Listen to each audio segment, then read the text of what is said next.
Chedan tumbe de malupa beme lungi drupra dorna tingne tsera tamchedan techi pardune ka tamchet rese kyamne lama kele me tukje chenge dala sikso so gongya drewe nyamda dajala chetson lame tuje rabgon kudan sunge nawa drame tu nyamsunyongwe kesan toprash kewa kundu yanda lama dan rame chiki pela longchech sadan lamge yende rabzon dorje change kopa nyuru tob sho pakyuke kudan dagi lu pakyuke sundan dagi nga pakyuke tudan dagi yi yerme chikto chingi lo makyuke kudan dagi lu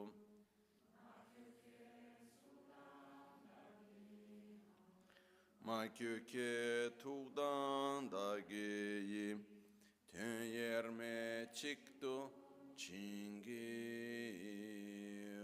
lo.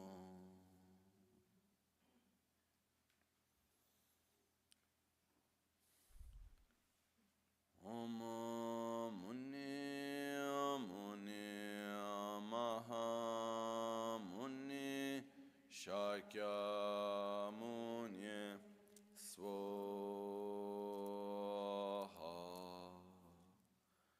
Sashipuki Chushimeto Tramare Ravalingashin Ni de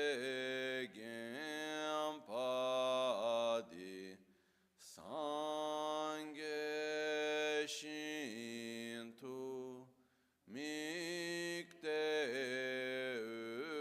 Ulvarki Kunam Da Shinglam Chopar Shoyi Dam Guru Ratna Mindrala Kam Niryata Yami Sangye Chedan Tsoge Chonam La Chancho Pardo Dani Kyapsu Chi Dage Chishe Gibe Sonam Ki Drola Pinchira Sangye Drupar Sho Sangye Chedan Tsoge Chonam La Chancho Pardo Dani Kyapsu Chi Dage Chishe Gibe Sonam Ki Drola Pinchira Sangye Drupar Sho Sangye Chedan Tsoge Chonam La Chancho Pardo Dani Kyapsu Chi Dagi Chushe Gibe Sonam Ki Drola Pinchira Sangye Drupar Sho.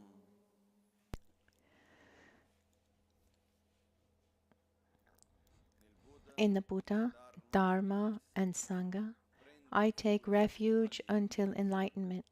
With the practice of generosity and the other perfections, may I obtain Buddhahood for the benefit of all sentient beings.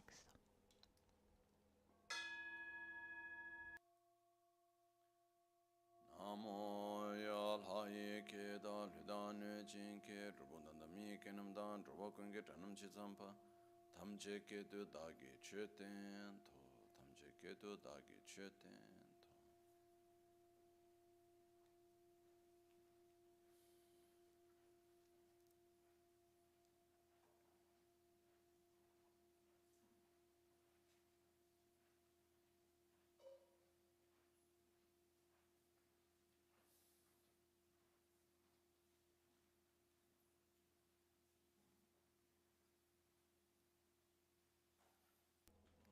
Good morning.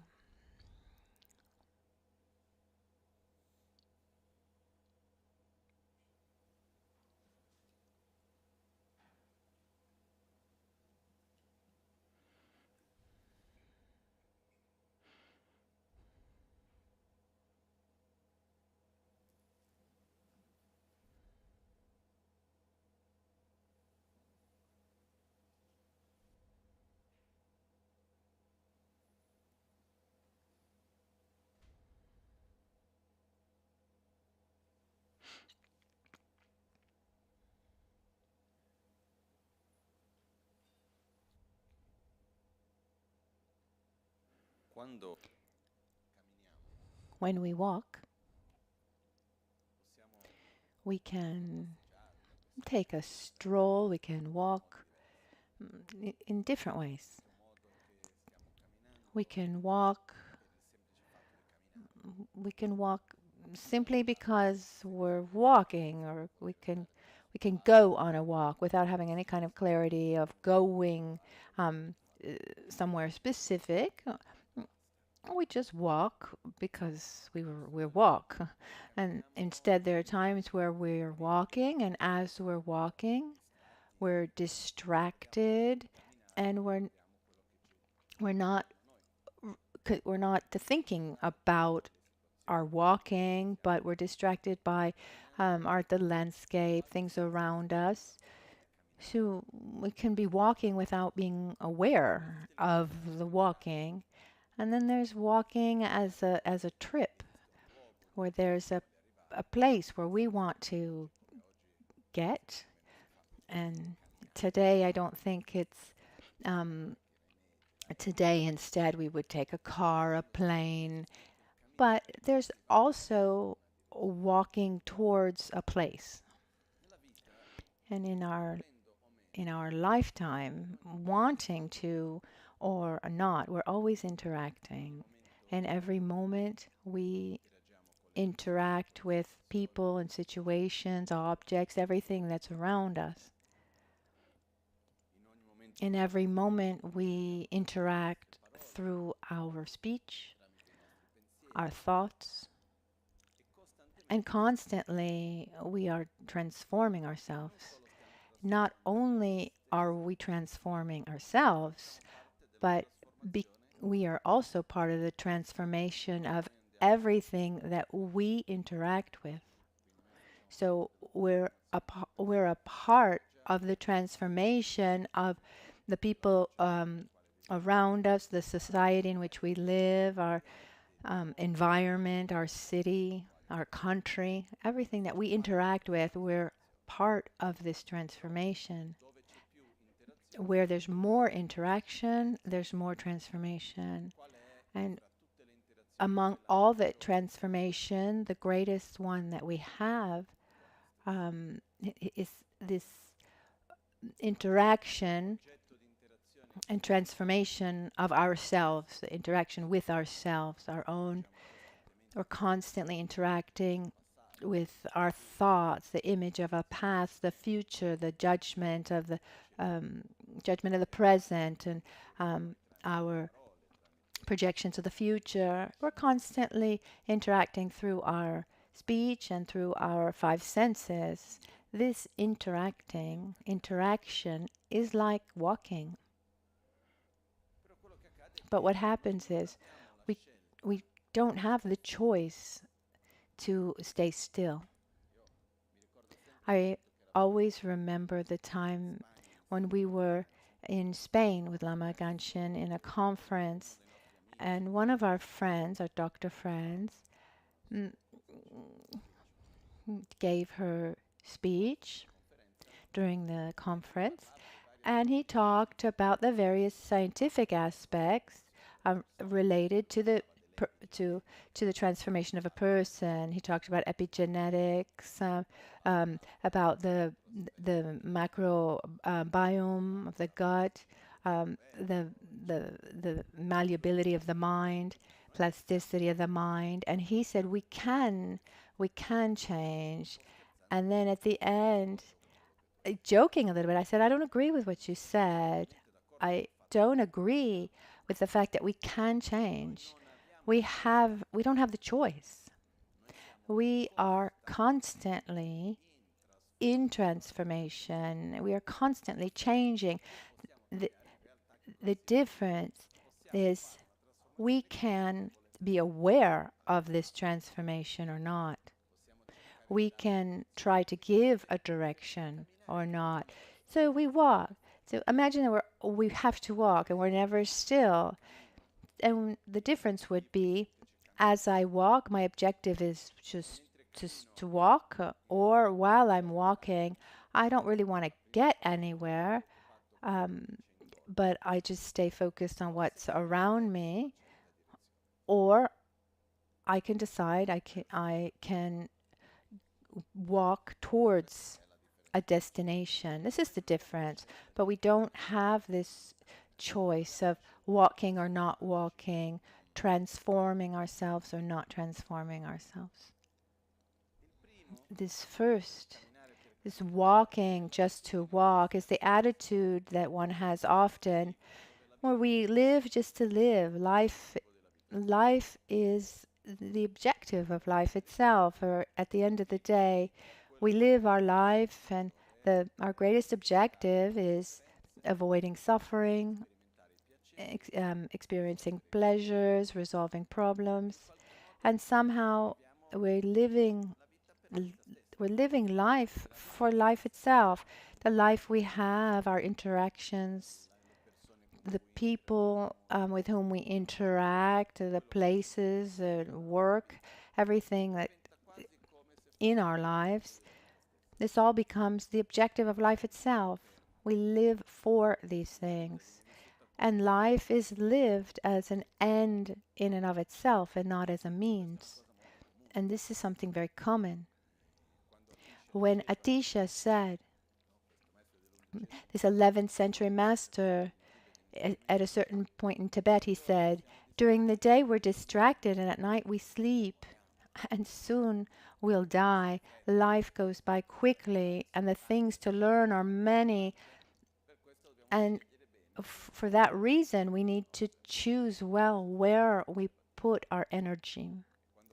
And when Atisha said that during the day we're distracted, and he was talking about Tibet in the 11th century, I can't even imagine what he would say about us today. But what does that mean during the day we're distracted? I can be very concentrated, but this doesn't mean that I'm not distracted by something else.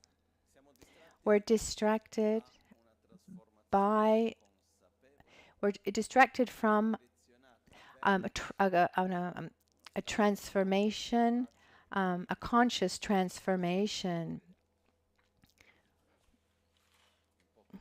In just a few words, if we want to simplify, we could say we're distracted. We're distracted. We're distracted from peace. We don't see it. How often peace, inner peace, and peace outside. When do we talk about peace? When there's war, we say, "Oh, how wonderful it would be if there were peace," and we make a great mistake here, believing that stopping a conflict is obtaining peace, when instead they're two very different things. Let's imagine in a family. One thing is stopping a fight, and having harmony is yet something else.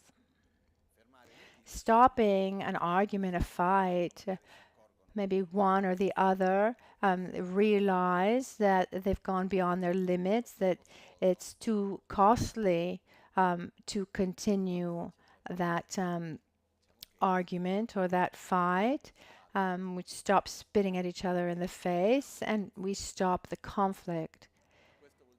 But does that mean that there's harmony, that there's trust? No.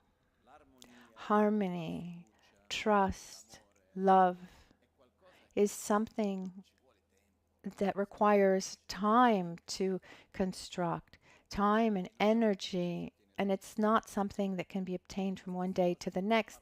The same thing when we talk about peace, inner peace and peace at home, in the family, at work. It's something that needs to be built gradually over time. But how aware are we of this need and priority of living at peace with ourselves and with others, and the choices that we make, personal choices, familial choices, our political, our economic choices, our normal priority is it short term, or do we want to think about other aspects, even economic, because peace is important to us. Normally we don't do that. We're not really focused on peace. It's something that we don't see. But the point isn't to look at others, it's to look at ourselves. So in living our lives, we can live by being distracted by people and experiences, things that happen, by the news, by the movies we see, etc., etc. But everything that we see, we go to find Lama, etc., and we're distracted because there's also, you know, spiritual entertainment. We're distracted by all of this. This is one way to live. The more mature way and less obvious is saying, I'm going to live my life as a means. I walk, I need to walk, I walk towards somewhere, a place. I have an objective, I have a direction. I'm not simply there walking just to walk. And here we should ask ourselves this important question: what is the meaning of life? Why am I here? What do I want? What do I want to do? Who do I want to be? This is not a problem without value, and we can find different answers. Why does the Heart Sutra, why is this Sutra of Buddha, the Heart Sutra, why is it the most translated and most well-known sutras, translated throughout all of Asia and also in the West? What's the point of it? What's the most important aspect of it? For me, the Heart Sutra shows us the direction the direction to walk, where to go. It's a map.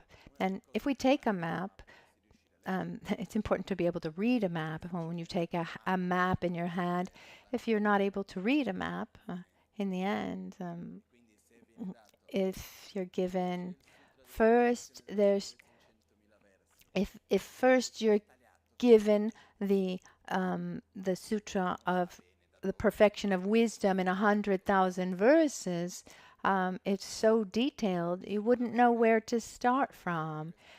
And at the time, those to whom it was taught, it was perfect, it was fine.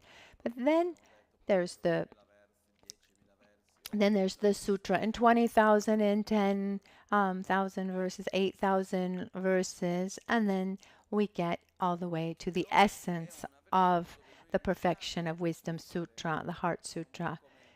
But imagine when you're using your GPS and you say, I want to go from here to there.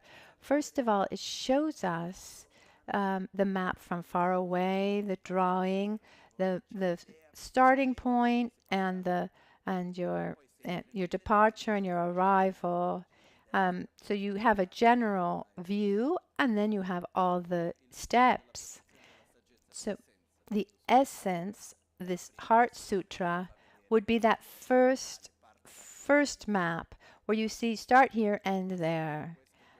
You'll go through these four main points, four main places. There is where we are, and there are four main passages, steps, and then our arrival. And the other sutras, it shows you all the details. Here you need to turn right. Then after 100 meters, you'll find this, etc. But what we need is not a detailed description. It's to be able to reflect and observe and ask ourselves where we want to go. What is the meaning that I give to this life?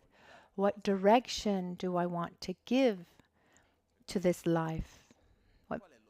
What is the objective at the end? What is the meaning of this life if I don't live this life as a just in and of itself? The essence is bodhi, which is our arrival. We want to be well, we don't want to suffer. And when we allow ourselves to open up our heart to others, what do we want for others? The same thing.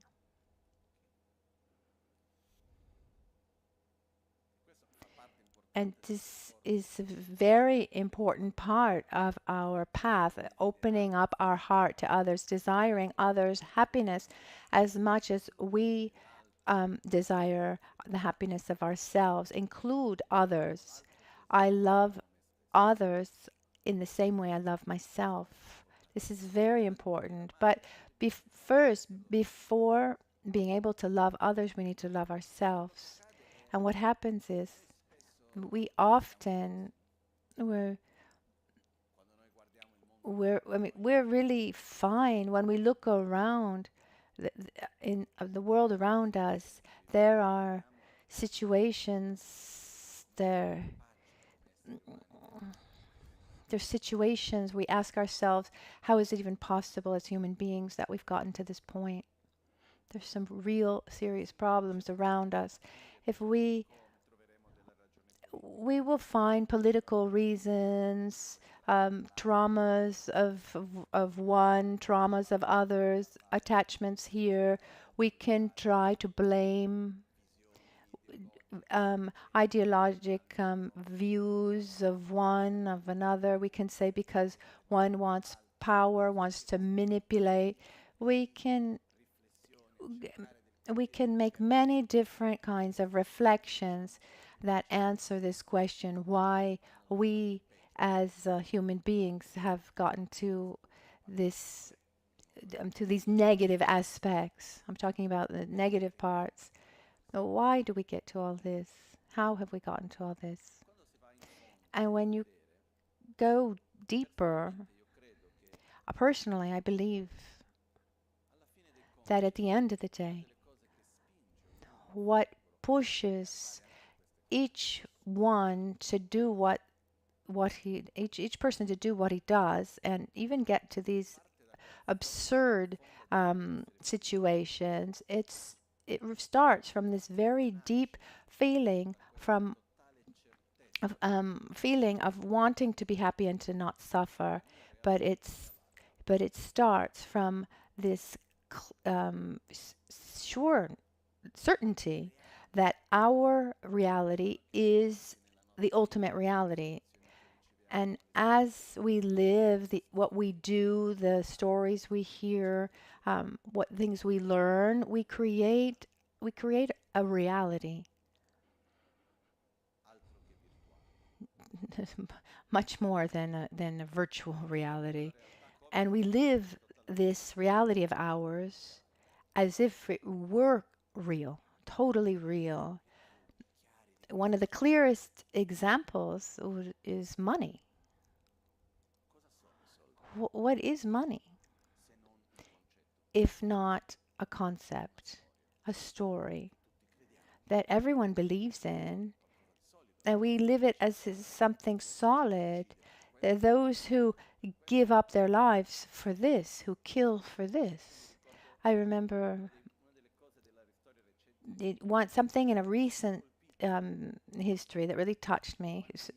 In India, the Prime Minister Modi, soon after being elected, at 8 p.m., he went on national TV and he declared that by midnight, all banknotes, if we were in Italy, it would be like all paper money, 20 euros and higher, wouldn't be valid. So people had 1 month's time to to um, to deposit that money in their bank. You had only the equivalent of like 1,500 euros without justifying where that money came from.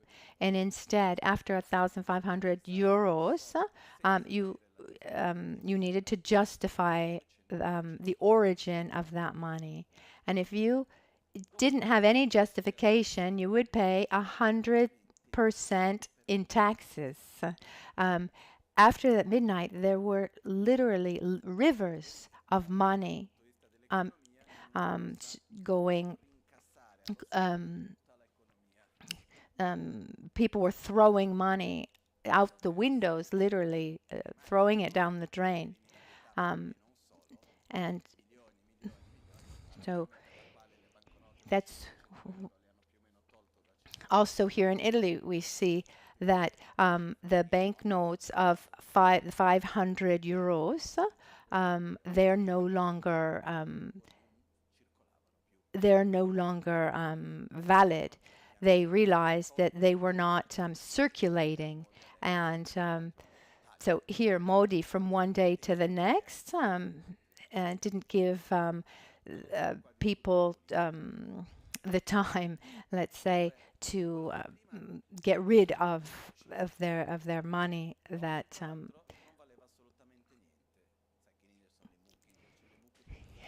there in India, the cows were eating money. Poor cows. I don't know if that was good for them to eat all that ink. Anyway, what is money? Story. We have so many stories in our lifetime that we believe in. We're made up of stories. We're made up of concepts. But the craziest thing is not having concepts, not having stories. But the greatest folly is thinking that my story is the story. My version, my perception is the reality. So when yours is different, yours is wrong. You are wrong. And I'll protect mine in every way possible.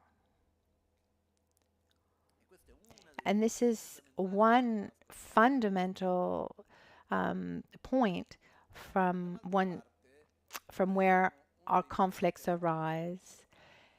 On the other side, we really have one of the best ways of seeing if we're doing things right or not, and that would be our own body and our own sensations. Because when we're sick, for example, when our body manifests malaise or physical suffering, pain, it's nothing other than an alarm that is going off.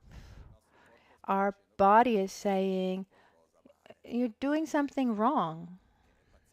It's crazy thinking that our body does an infinite number of things by itself without us having to think about it conceptually. And with the four things that we actively do, we're able to ruin our own health. I don't think that you have to tell your liver what to do, or say, oh, I've come into contact with a virus, immune system, activate. There's an enormous quantity of things that happen in our lives. But what depends on us with what I eat, when I eat, how I eat, when I rest, when I exercise, my emotions, or they're not very many things. We're able to ruin all the work that our body does with those few choices. So we don't have much to choice, but our system is so advanced that it has a built-in alarm system and says, see, this isn't working, that's not working. But often we're not able to understand these alarms. Um, Sometimes we don't even want to hear that siren that's going off, that is getting louder and louder and louder. We we try in really sly ways to turn the alarm off without listening to the message that's behind it. But our system is crazy to see that when something is in harmony, it's as if at the end. So, what's the result of harmony physically, mentally? We have a feeling of well being and pleasure. When they're out of balance, we have a feeling of suffering, malaise. So, what's the thermometer, the alarm that shows us if how we're doing? It's our own sensations, actually. And it's interesting to see that our body tells us so much. What are the inner states? Emotions. In Tibetan, the word emotion doesn't exist.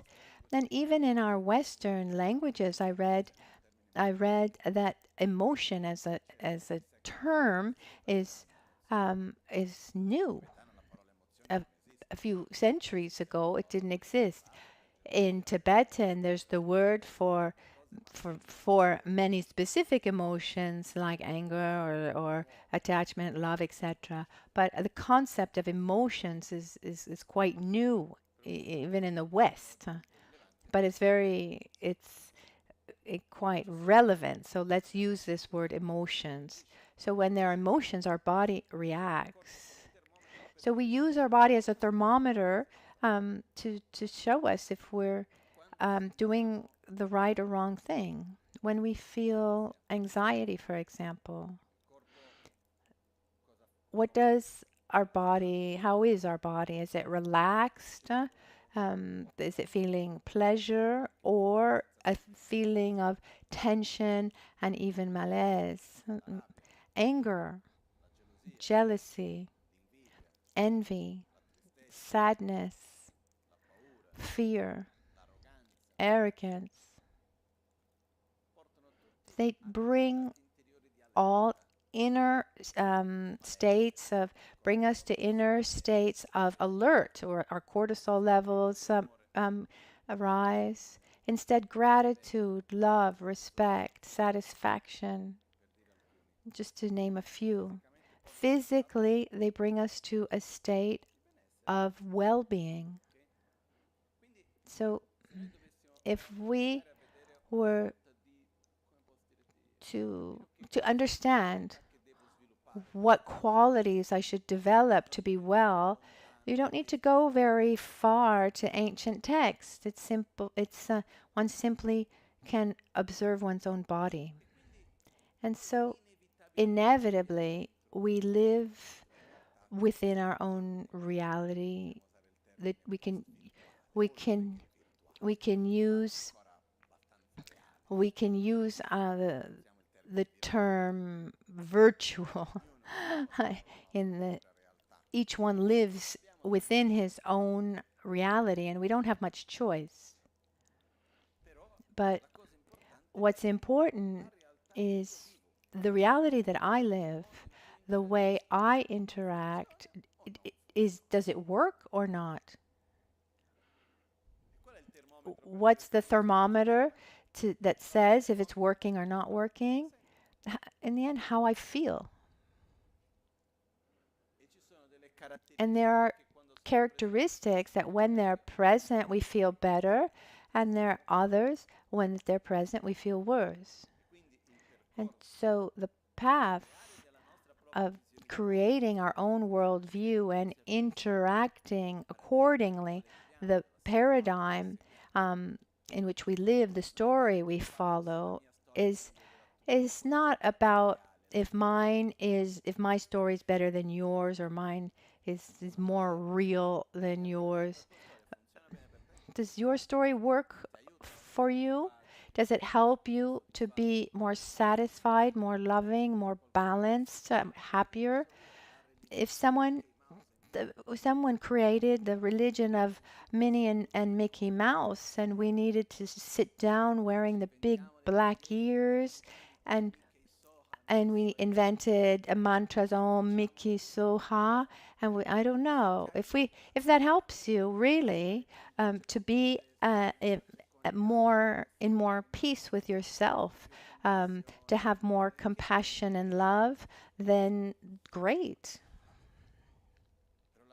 But the question is, what I do, does that take me to greater? Does that take me to greater balance and harmony or not? In a sustainable way? This is a fundamental question that we need to ask ourselves. And here, along this path, what Buddha highlights two levels. One, where I find things that I can do that help me, but they're not able to treat the sickness at its deepest level, the deeper cause. Or I can learn to treat my symptoms and my malaise, but the virus that caused it all is still there. So if the sickness is the cause of this sickness is there, even if I'm able to treat my symptoms because I follow a good life, but that sickness will come back if I stop doing those things. So Buddha says the first cause that brings our malaise is our selfishness, this obsession with self-gratification. And so the path is to gradually transcend our selfishness, self-centeredness. And it's not about eliminating selfishness, self-centeredness, and developing altruism. It's about transforming and ripening our selfishness. And a mature selfishness is called altruism. Because what is selfishness? This strong desire to be happy and not suffer, directed towards the I and the my.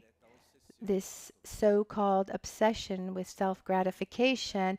Altruism instead is the same strength, force, not directed towards others. It actually includes others. So altruism is a process of evolution for selfishness, and not in opposition to selfishness. So a fundamental objective that Buddha highlighted is to learn how to love ourselves better, transcend this selfishness, learn how to take care of others in the same way we want to be able to take care of ourselves. And from this, we see that many of our actions, many of the things that we do, we can actually overcome of them. But it's not enough, because what generates selfishness at its basis, and a more subtle form of selfishness, is this idea that my reality is the reality. This fact that I grasp to a perception of the world that is subjective, but for me is objective. As long as that is present, selfishness, and as a consequence, hatred, jealousy, etc., they'll stay still as long as there's a constant antidote. But once you stop applying the antidote, it will come up again. That's why it's important to really go in and cut the root, go deep, almost like saying we need to reprogram our operational system on a more fundamental level, and not just how we use it. And this is where the Heart Sutra comes into play.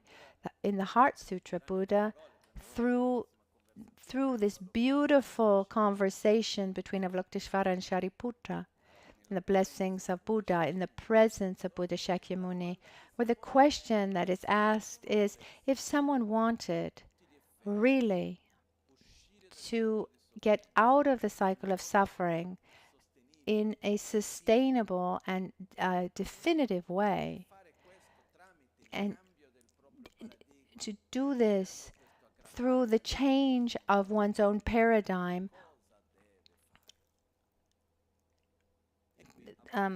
what does one need to do? And here Avalokitesvara describes what to do in the passages.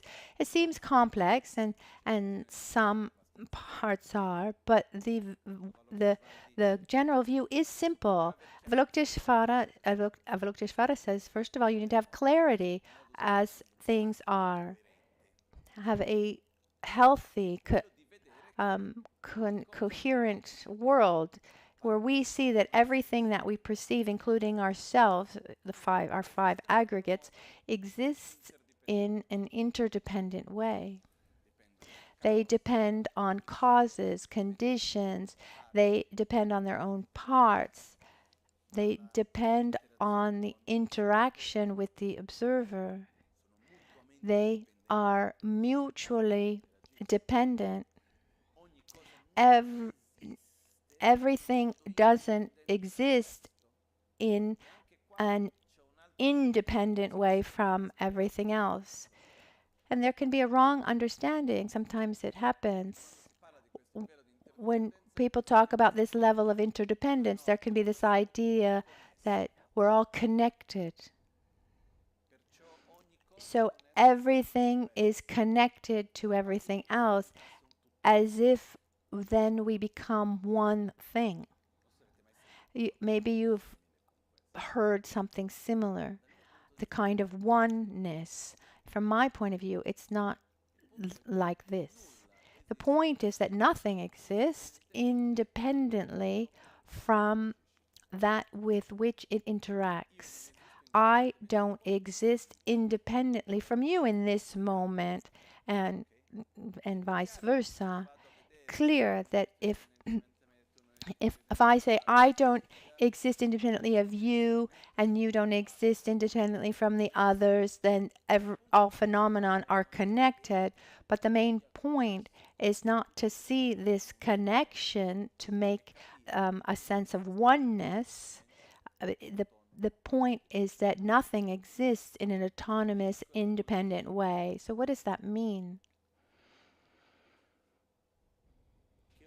That everything that I perceive it through my experience, through my choices. It's my story. It's my reality. My quote-unquote virtual that I'm creating. But this reality doesn't exist independently from everything else that interacts with it, and that includes the reality of others. So once we can perceive, understand interdependence, this already will change our behavior tremendously. It's important to reflect on interdependence. Yesterday we talked about the 3 levels of interdependence. There's no hurry to get to that 3rd level. Let's start with the first, which is already a lot. Here, Shariputra asks, first of all, a being who deeply wants to get out of the cycle of suffering and reach a long-lasting state of peace, to be able to help others do the same, and understands that this comes through the development of an experience, because view seems as if it were conceptual. This goes beyond view. Let's use the term paradigm. If one wants to live a healthy paradigm that, as a consequence, brings one to a harmonious, respectful, etc. Behavior and with everything. What does one have to do so that it doesn't stay conceptual, but that actually goes beyond? And here Avalokitesvara explains. He said, first of all, you need to look at yourself. Observe yourself. Observe your body, your sensations, your discernment, which means the stories that you tell yourself.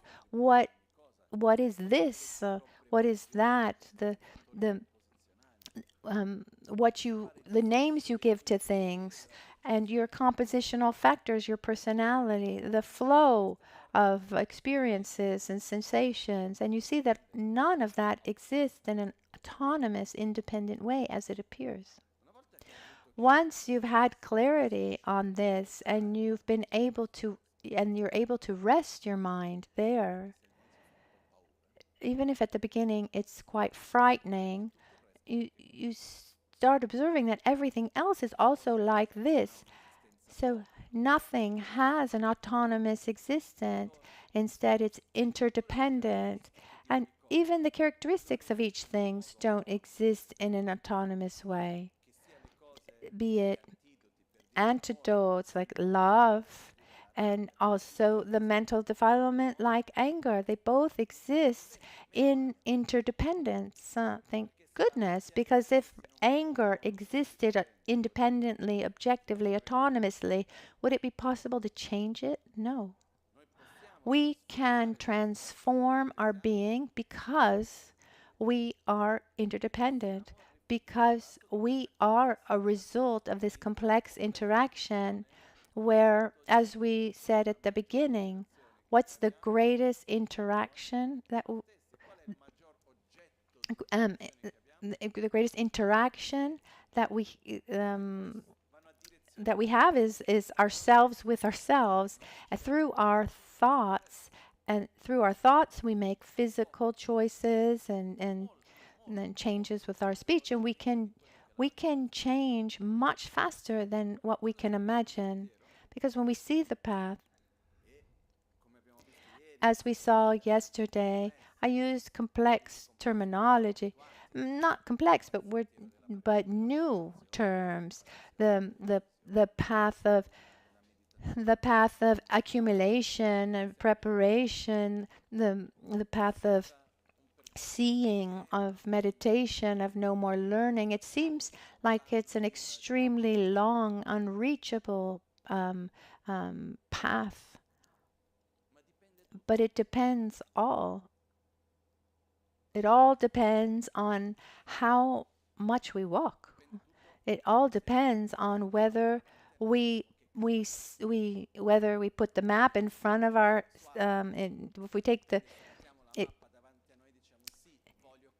It depends on how, if we take the map in our hands and we say, oh, that's so nice, or if we take the map and we use it to start our walk.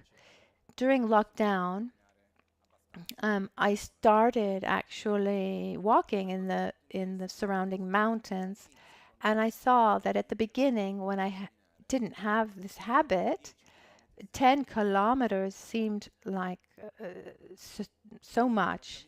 And the more I walked, the more I went hiking. 15 kilometers with 1,000 meters of change in altitude, it was possible because then I got used to it. There's something else to say about all of this too. Time. Does time exist or not? It's not a trick question. Apparently, time exists, and in my opinion, it does. But given that time exists, does it exist objectively, autonomously, etc., or is it subjective? It's relative. Whether it's a lot or a little, it really depends on the reference point. Time is also described as the measure of change. It's used to measure change, and we could spend hours talking about time, but time is relative. It's the way we live it too. I've had various experiences, and I think most of us have had experiences about the relativity of time. So when we say, "Oh, it's very long. This path is going to take such a long time," let's just imagine something. We wake up in the morning, and then we set 2 or 3 things that we can do that day. I can sit down to meditate. I can take a walk. I can sit on the couch and watch TV. Staying all day meditating, is it long? Staying all day in front of the TV, is it long? So why is one longer than the other when the hours in a day are the same? It's not that it's longer. It's just simply, I'm just not used to it. And in our lifetime, it's not, we can't say this path is long and that one is short. We walk regardless. So my question to myself is, given that I'm walking anyway, at least I should walk in the right direction because we don't have the choice of staying still. So in this conversation between Shariputra and Avalokitesvara in the presence of Buddha is to say, this is the direction to go. If you want to get out of suffering, if you want to reach a deep state of peace and really help others do the same. The path to follow, first of all, is understanding interdependence. Bring it from a conceptual level to a non-conceptual level. You familiarize yourself with this experience more and more until it becomes something spontaneous and natural, until you become one and the same with this experience. And now I ask the question, Tayata. So it is. Things are interdependent. They don't exist in an autonomous way. Gate, gone, or go. Bring this knowledge from a conceptual, from this conceptual level to beyond with the paragate. Have a direct experience. Go far beyond. Repeat that direct experience with so many different phenomenon and realities that then it becomes an integral part of yourself. Bodhi, soha. Bodhi means it means the awakened perfect state of being awake, where that experience is not induced but becomes a constant part of everything of yourself. The question I ask myself is, where are we and what are we doing? Because soon we'll go home, and we may ask ourselves, well, what do I have to do with any of this? Or what does this have to do with me?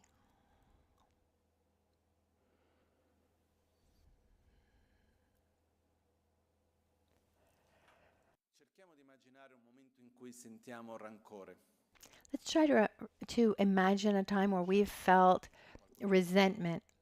Are you able to connect with something that brings you this feeling of resentment? It's possible, isn't it? If someone is not able to connect with resentment, maybe something that it's sadness or attachment. But let's take resentment that has to do with the past, something that happened, something that we lived, or something someone said that where we suffered, and that aversion, that pain remains. Why did you do it? You shouldn't have done it. How did you allow yourself? How did you dare do it? And often it's not even verbalized, but that resentment, that anger towards the situation remains. So we put ourselves in front of that object of resentment, in front of what happened, what was said to us, that happened. This happened, they told us. We're not here to say that it was our interpretation. Actually, that didn't happen. Oh, that poor person. No, then it wasn't like that. No, we're not saying that. It was said. We lived that experience. But now, in front of our object of resentment, how does that appear to us as being our object of resentment as it appears in an objective, independent, autonomous way? Or is it an object of resentment within all of its complexity? How does it appear to us? Objective or subjective? It appears objectively to us as an object of resentment. And now, in front of the object of resentment, we ask ourselves, but does it really exist in an objective way?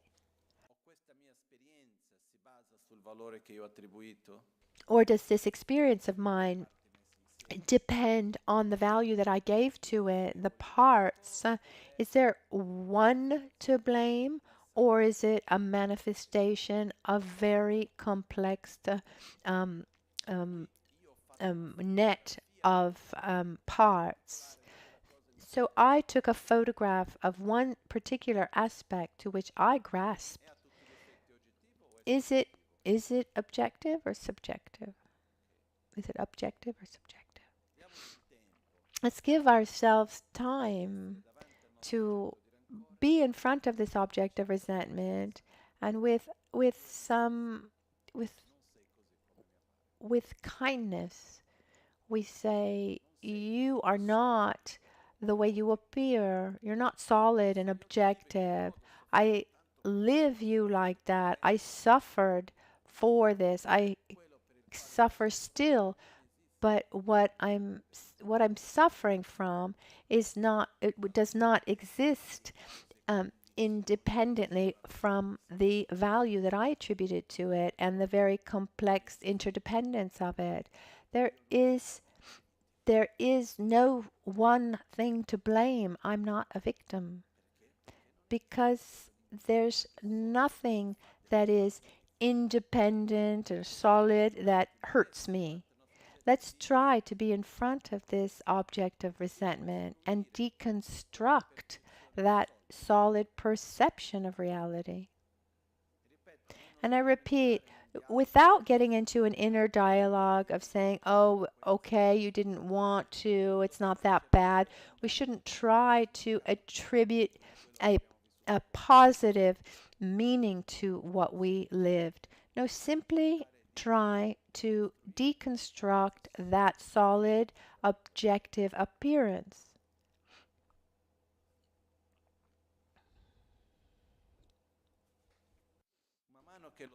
And as we observe it and see that it's not as solid as it appears, not independent, and that we're not a victim, but we are part of a very complex network. Imagine it as the result of a complex equation of which we are also part. That person is also a small part within that complex equation. So that feeling of resentment, is it still able to stay strong? The question is because aversion needs, do we still have that level of aversion? Because to have aversion, we need someone to blame. So who's to blame? Seriously, let's look for the one to blame. And within this complex equation, we'll see that it doesn't exist. There exists an infinite number of things that actually brought me to that feeling, that real feeling, but that is based on an untrue perception, an illusory perception. And if we're able to feel this and say, I have anger, hatred, resentment, but let's look for this object of resentment that appears to me in this way. The more we look for it, the less we'll be able to find it. It's similar to sound. Sound in general is often used as a metaphor for emptiness. So without analyzing, is there or is there not sound? It's there, but it's there in the same way our object of resentment is there. So where is the sound exactly? Is it in the singing bowl? Is it in the air? Is it in our ear? Is it in our mind? If we want to grasp that sound, can we point our finger and say the sound is here? Similarly, our object of aversion, without analyzing, that object of aversion appears so solidly and objectively, but if we go to look for it, where is it? So since I want to get rid of you, where are you? So look for it. Is it in what was said? What was said? Where are those words that I heard? In the intention of someone else? And then we'll see that we don't find anything solid, but a very complex equation, a complex network of interdependence. And there you cannot find anything solid on which to point your finger. And at a certain point, there's nothing other to do than to relax. One relaxes and says, okay, it's not like that.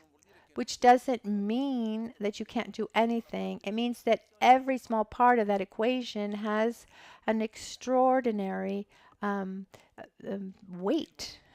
And in this present moment, I am part of the equation of myself and the world around me. So how do I want to direct myself? This feeling of resentment, I can't find anything solid on which to point or to blame or rest this feeling of resentment on. And I see also that it's not good for me either. So we can relax and let go. If we're able to get to that point where on one side, there's this feeling of solid, strong resentment, but on the other side, we can't find a solid basis on which to rest that feeling, then little by little it dissolves because there's no basis on which we can put this resentment. We can't uphold this resentment. To do this, technically speaking, too, we meditate on three things. Actually, it's the same thing on three objects. We should go to see our feeling of resentment itself.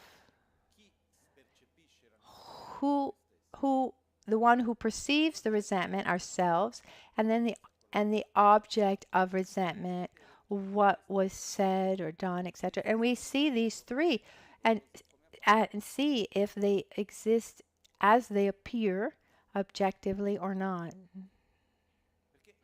Because it's like Shantideva when he said, if someone comes and hits your arm, the pain that you feel is, what's that caused by? Whose fault is it? It comes from the object that's hitting me. But if I take my arm away, do I still feel pain? No. So pain is the pain is caused by the object that's hitting me, but also my arm itself. I'm part of the pain. So, has it ever happened that you've been upset? That has it ever happened that that someone got upset? That got upset if you even from something you did with the best of intentions. I don't know if you've ever tried to help someone like practically, and then that person gets upset. It's happened to me. I I remember once it happened to me. I was taking the train from Milan to Albagnano, to Verbania, and I had this strange habit of calculating the minutes to precision, to the second, really. And once I got to the station and the train is about to leave, there was an older lady with many suitcases, and spontaneously she was already in the train with some of her baggage, and so without asking her, I just took her remaining luggage and I put it on the train. She just yelled at me. I mean, rightly so. I don't know what she felt at the moment, but of course we shouldn't take things of others without asking. But my feeling was I was helping you and you're upset. But actually, when we live a situation of resentment or sadness or fear, that experience that we live as real, is it something that we are experiencing on an objective way, or are we part of that experience? It's subjective. So one part to deconstruct that emotion, we need to see that even I, the one who suffered from that situation, there is no independent, autonomous, objective a victim. Because I see myself as the victim, and I exist as a victim in an independent, autonomous, and objective way. I don't want to be a victim, but look what you've done. So we live ourselves as if we were objectively, independently, as if we were victims. The action of someone else is something that is objective and independent, and the emotion in between that is still present is something that we live totally autonomous and objective and separate from us. In this process, we need to deconstruct the objectivity of these three aspects. What happened? The one who lived the experience and the emotion itself that is still present today.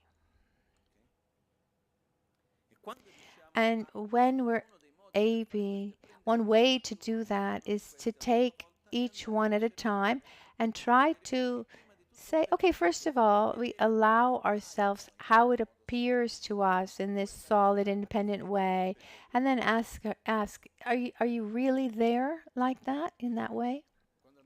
When we live a situation badly and we victimize ourselves, I think that in life, once it's happened that we victimized ourselves, that moment, as a victim, am I a victim in an objective way or a subjective way? subjective, interdependent. How do we live the experience objectively? But I've lived it that way. Why? Because I have my own traumas, my own problems, my own projections, my way of projecting my ideas. If I could do differently, I would have done differently. The world that I see, wanting or not, is a reflection of myself. Otherwise, what happens is it becomes a little bit like the story of the karma, the classic Buddhist answer. So-called self-proclaimed Buddha says, "Oh, the law of karma. Of course, you can't experience anything without creating causes. And if something beautiful happens, one says, oh, what my karma is so good. But if something bad happens, karma doesn't exist and it's someone else's fault. Oh, look at this great interdependence. When instead, when one is the victim, this interdependence doesn't exist. Instead, we need to take these moments, these feelings, and go. Put ourselves in front. Allow ourselves to see how it appears to us in an objective way, and with compassion, kindness for ourselves. Deconstruct it. If we're able to do this little by little, these objects of resentment, and the one who suffered that experience, ourselves of that moment, that emotion itself, and the emotion itself, we will see that there is no solid foundation for that emotion or for that attitude to exist. Can you understand this?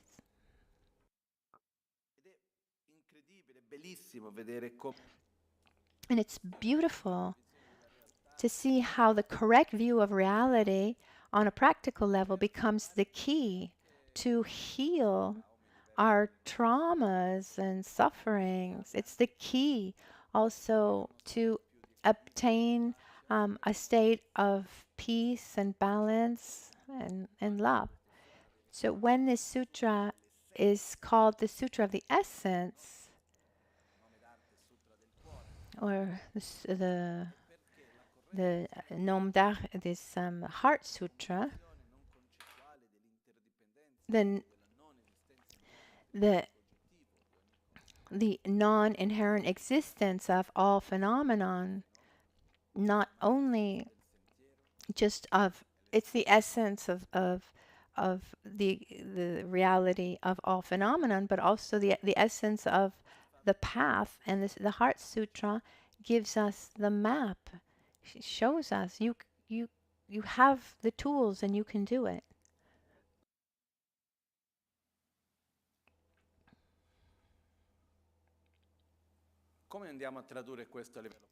How can we translate this into a practical level?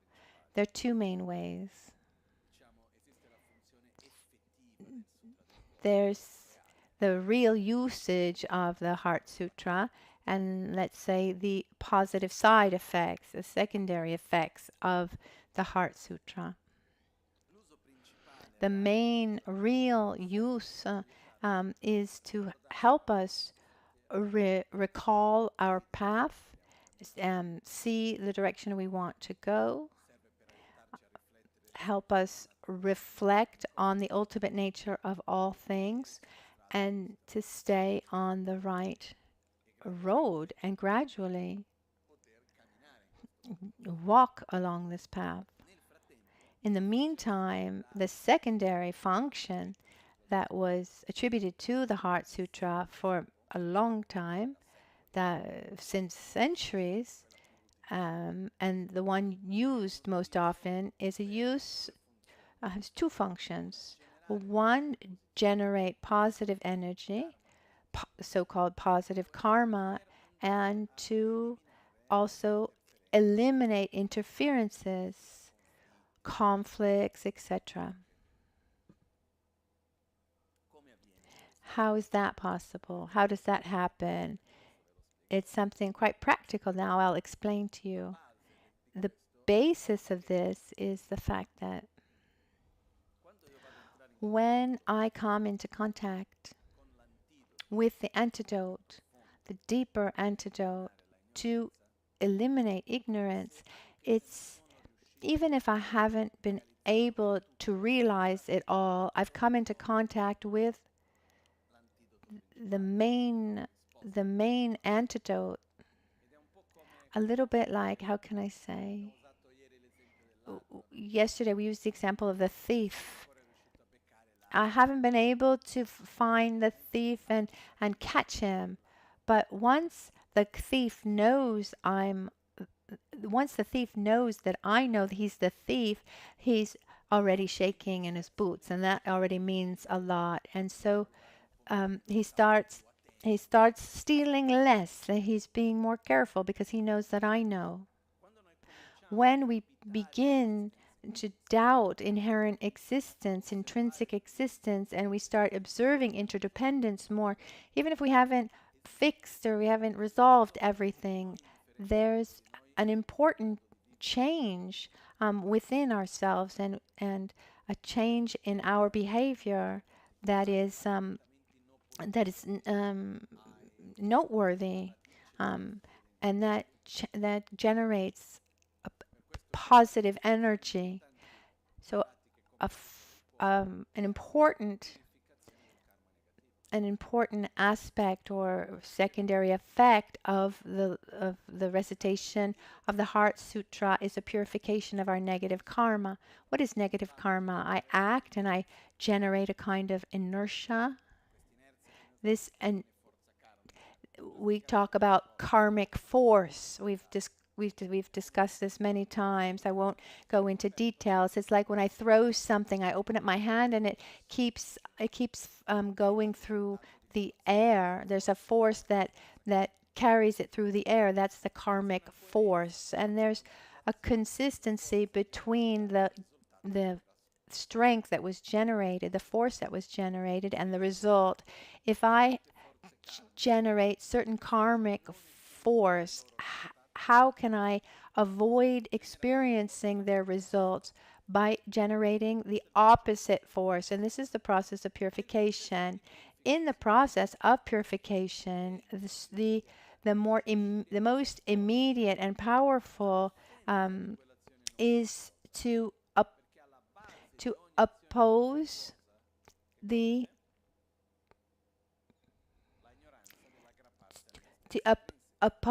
root of the cause of that negative action. So how can I use the Heart Sutra to purify negative karma? Just in a few words, I should meditate. So when I recite the Heart Sutra, I do the mantra, and then I meditate and I reflect on the fact that the action so the one who did the action, myself of yesterday or myself of 10 years ago, so the one who did the action, the one who experienced the action, and the action itself. These three things, similar to what we said before about resentment, the one who does the action, the one who suffers the action, and the action itself.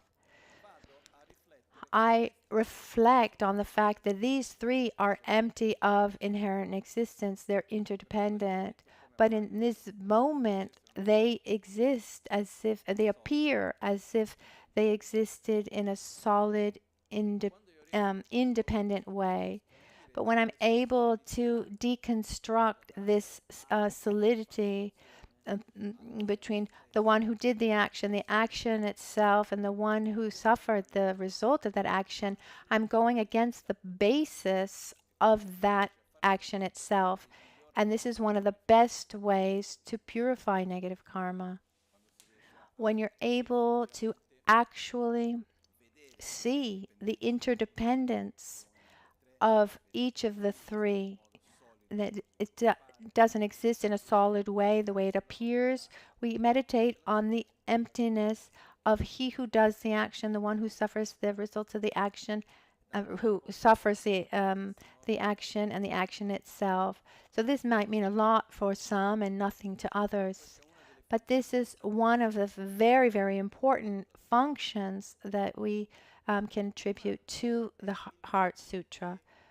Also, it's said, there's a small story here.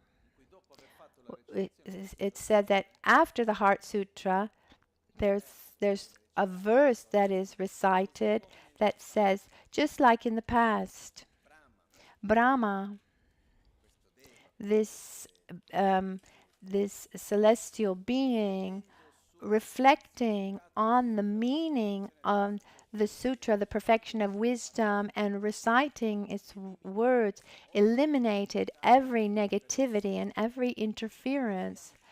I too, today, by reflecting on the meaning and reciting its words, I will eliminate every negativity. And through the power of these words, the power of reflecting on the meaning, through the power of truth. In the life of Buddha, you see many times in the context of healing and in the context of eliminating a conflict, a tension, Buddha Shakyamuni would invoke the power of truth, which was, for example, a very clear example is in the life of Anguni Lamala. Anguni Lamama was this man who killed 999 people. And then after he changes his life and he regrets. I'm not going to tell you the whole story. At a certain point, he was walking with Buddha, and there was a woman who was in a lot of pain. She needed to give birth, and she was in a lot of pain, and she was asking Buddha for help. She asked Buddha to help her, that she said she wasn't well, and he would put his hands and heal through the palm of his hands. But at this point he tells Anguni Lamama and says, you do it. And Anguni Lamama says, me? I'm an assassin. I'm a horrible person. The world has never seen a being as horrible as me. How do you think I could heal her? He said, no, you go there, put your hands on her, and say, for the power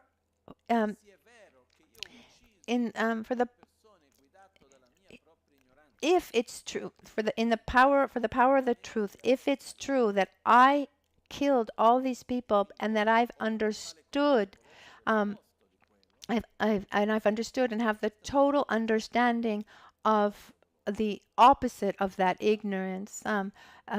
May this woman be healed, and he did that, and it happened, and she was healed from her pain. So when we talk about truths in general, what's the most absolute of truths? That everything is interdependent and lacks an intrinsic existence. And so what we do is we recite the Heart Sutra, and then we accumulate the mantra, Tayata Om Gate Gate Paragate Para Samgate Bodhisattva. And then with our hands together, we reflect on interdependence. And nothing exists independently and objectively. And we can focus on that negativity of that moment and reflect on the fact that even that is empty of inherent existence. It doesn't exist in an independent, objective way as it appears. And then we invoke the power of the truth, remembering that in the past these words were said, the meaning was reflected upon, and the interferences were limited.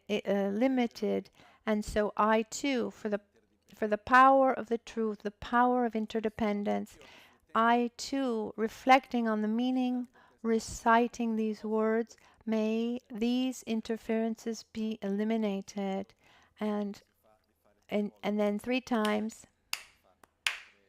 that we slap our hands, we clap our hands 3 times. The clapping of the hands is in the tradition, in the Tibetan tradition, is um, it signals getting rid of interferences. So it's not an applause, but it's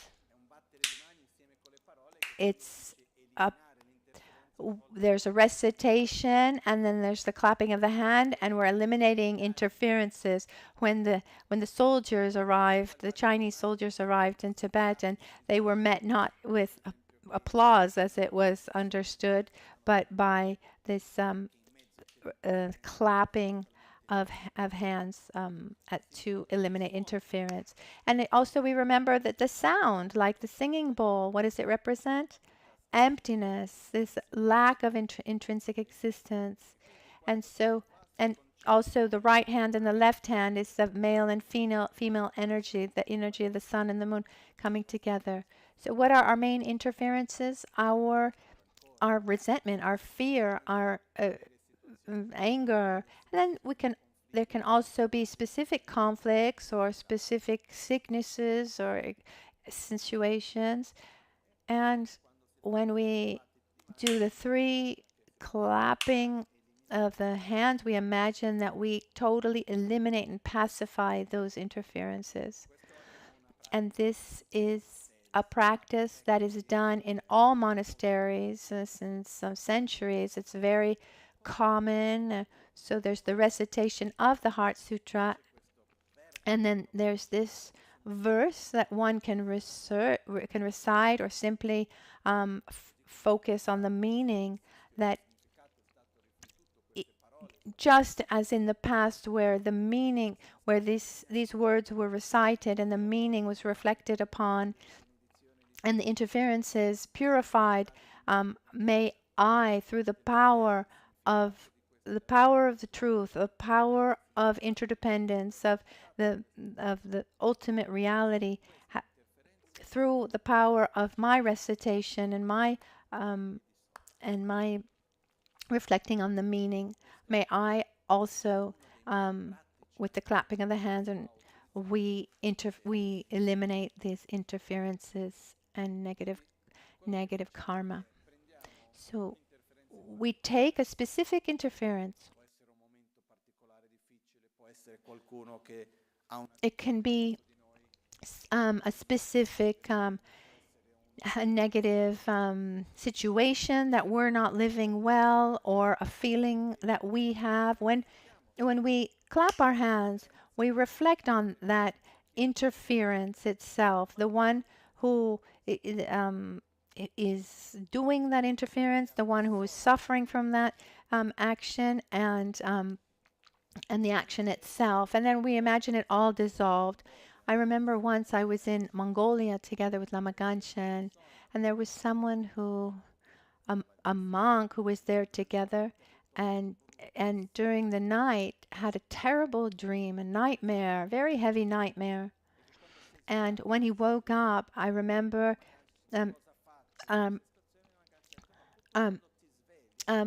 he asked for help from Lama Ganchen on what to do, and Rinpoche said, when you wake up, you recite this mantra, Tayata Gate Gate Paragate Parasam Gate Soha, and dissolve that experience. It doesn't exist in a solid way, the way it appears. The mantra, there's also the version with Om. If you can see in the booklet that we have, there's Tayata and then in parentheses Om, and there are 2 versions and they're both valid. One mantra is within the sutra without the Om, and another version is in Vajrayana Buddhism, the so-called Tantra. One thing that happens is there's the personification the embodiment of the perfection of wisdom, which is the Prajnaparamita in a female aspect, a Buddha in a female aspect, who represents, who is the embodiment of wisdom, the perfection of wisdom, the mother of all Buddhas.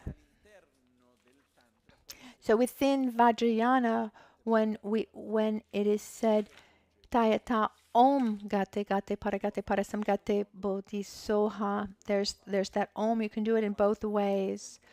For example, when you do the practice within the practice of Prajnaparamita as the deity, there will always be the Om. If you take the sutra if you take the Heart Sutra, then as the sutra by itself, then you won't find the Om. Just to explain that. But in essence, what's important is being able to come into contact with this lack of intrinsic existence. And so one may ask why we use the Heart Sutra to eliminate interferences, because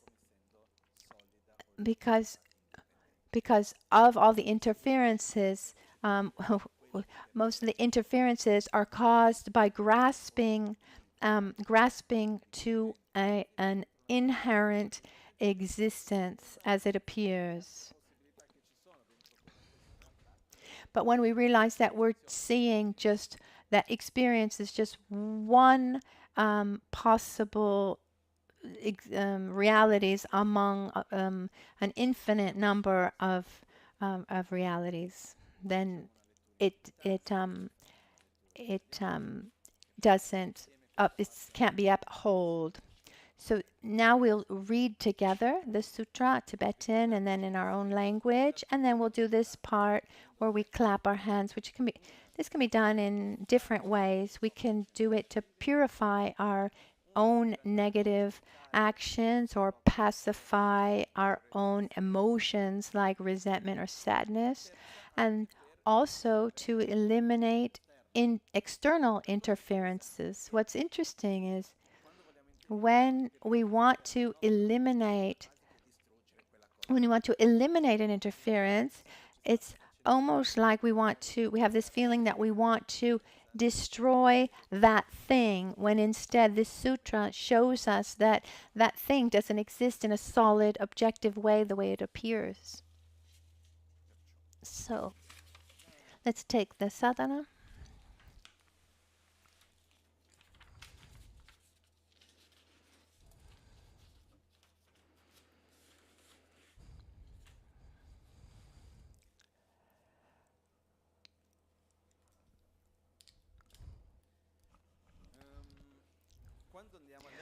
When we read the Heart Sutra, one attitude one can have, as I tried to do yesterday, is trying to imagine being in the presence of Buddha Shakyamuni and being present together with Shariputra and Avalokitesvara, so that you can come into contact with this line of transmission that is uninterrupted, of this paradigm of the correct view of reality, because it's something that has been lived for centuries, transmitted from Buddha, retransmitted again and again. And through the recitation of the Heart Sutra, we're coming into contact, we're synthesizing ourselves with the one who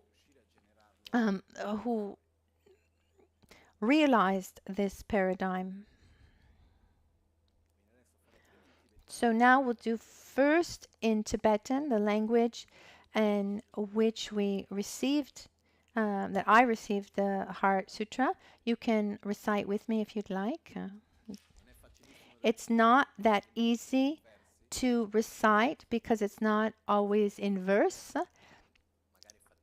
If it's difficult, then you can simply concentrate on the fact that there's this uninterrupted transmission, this worldview, this paradigm that has been transmitted from Buddha Shakyamuni all the way to us. These same words, these are the same words that were said in the presence of Buddha, and the summary, the essence of the correct view of reality as taught by Buddha Shakyamuni. Ketu Bhagavati Prajnaparamita Hridaya Peketu Chumden Dema Shiragi Parutu Chimbe Nyimpo Chumden Dema Shiragi Parutu Chimbala Chatse Olom Dike Daki Tuba Tuchi Na Chumden De Gyalpa Kap Chago Pumbori La Gelongi Gendun Chembo Dang Chanchu Sembe Gendun Chembo Dang Taba Chiktu Shute Te Tse Chumden De Samu Nawa She Jawe Chegi Namdrangi Tinge Zinla Nyombra Shu So Yan te ye tse chanchu semba semba chenbo baba chenre ze wanju kyang shiragi parutu chimba samo cheba nila nambra tashin pumbo ngabo teta lai ran shinge tomba nambra tao tene sange gi tu tsedan demba sharipu Chanchu semba semba chembo papa chere ze wanjo la dike che me som Rigi puan rigi pumo kan la la sheragi parotu chimba sam chepa chepra depa te chidra labra cha teke che me badang Chancho sempa sempa chembo papa chere zi wangju gi tsedan demba sharatati pula dike che me so Sharipu rigi puan rigi pumo kan la la shiragi parotu chimpa samo chepa chepara depa te didra nambra taura chate Pumbo ngabo deta kyan ranshingi tomba nambra yandakpra jesu tao su tomba o tomba ni su so sule kyan tomba ni shema yin tomba ni le kyan su shema yin no tishin tu tsorwa dan dushe dan duche dan Nambra sheba nam tompa o sharipu teta we na che tam che tomba ni te tseni meba ma keba ma gak tima meba tima dan trawa tiwa meba kanwa meba o sharip teta we na tomba ni la su me tsorwa me duche na me Nambra sheba me mig me nawa me na me che me lu me yi me su me dra me tri me ro me rekcha me che me to migi ka me ba ne yigi ka me yigi nambra shebe kamge pardo ya me to Marikpa seba me bane gashi sebe pardo yame to teshin tu dunge wadan kunchun wadan gokpa dan la me yeshe me topa me mato payame to Sharipu teta we na janchu semba namla topa mebe chir Sheragi parotu chimba samo dila tenching nete semla tripa mech trapa mete chinchi lole shindu den nyange lede pe tarchin tom tu sumtu ngombra shube sangye tamche kyan sheragi parutu jimbala tene lana mep yandabra zobe janchu tu ngombra zobra sangye so te tawe na sherabgi parutu jimbe nga rikpa chimbe nga lana mebe nga minyam pada nyambra chebe nga dunga tamche raptu shivra chebe nga mizun pena dembra shebra chate sherabgi parutu jimbe nga me pa tayata gate gate para samgate bodhi swaha Shariputra chanchu semba semba chembo namgi deda sheragi parutu jim samola labra chao tene chumdende tinge zin tele shente chanchu semba semba chembo papa cherezi wanjula lekso she jawa chine lekso lekso rigi pu teteshino teteshinte Chitra kyoge tempa tishintu, sheragi parutu jimba samola chebra chat, deshin sheba namkya jesu irango, chumden degi dike che ka tselne tsedan demba sharatvati pudan janju semba semba chem papa cherezi wanjudan, tam chedan dembe kor tedadan, Hadamidal Hama Inda Trisra Chebe Jikde Irante Chumden Degi Sumbala Ngumbaratu To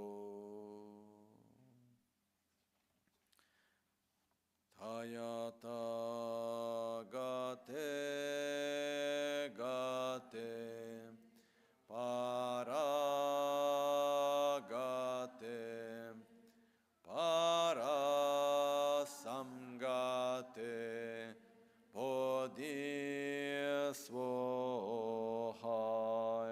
Tayata Gate Gate Para Gate Para Samgate Bodhi Svoha Tayata Gate Ga Para Gate Para Samgate Bodhi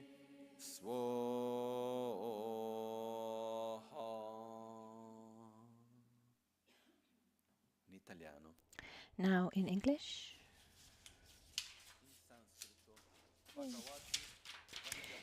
In Sanskrit, Bhagavati Prajnaparamita Ridraya, in Tibetan, Chumden Dema Shirabki Parutu Chimpe Nimpo.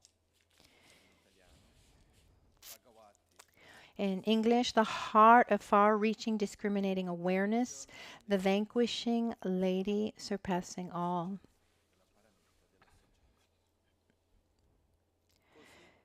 These words have I heard at one time. The vanquishing master, surpassing all, was dwelling at Vulture Peak Mountain by the royal city of Rajagira, together with the great assembly of the monastic Sangha and the great assembly of the Bodhisattva Sangha. At that time, the vanquishing master, surpassing all, was totally absorbed in the absorbed concentration that expresses the multiplicity of phenomenon known as the appearance of the profound. Also at that time, the Bodhisattva, great-minded Mahasattva, the Arya Avalokitesvara, the powerful Lord beholding all around, conducting his behavior in profound and far-reaching discrimination, awareness, was beholding all around in detail like this. He was beholding all around in detail the 5 aggregate factors of his experience and even those as devoid of self-establishing nature. And then, through the might of the Buddha, the Venerable Shariputra addressed these words to the Bodhisattva, great-minded Mahasattva, the Arya Avalokitesvara. How does any spiritual child with the Buddha family need traits need to train, who wishes to conduct his or her behavior in the profound and far-reaching discriminating awareness. Addressed like that, but the Bodhisattva, great-minded Mahasattva, the Arya Avalokitesvara, addressed these words to the venerable son of Shariputra. O Shariputra, any spiritual son with the family traits or spiritual daughter with the family traits who wishes to conduct his or her behavior in profound and far-reaching discriminating awareness needs to behold all around in detail like this. He or she needs to keep in view fully and in detail the 5 aggregate factors of his or her experience and those as devoid of self-establishing nature. Form, voidness, voidness, form. Form not separate from voidness, voidness not separate from form. What has form, that has voidness. What has voidness, that has form. Similarly, feeling, distinguishing, affecting variables, types of consciousness, voidness. It's like that, Shariputra, with all phenomena.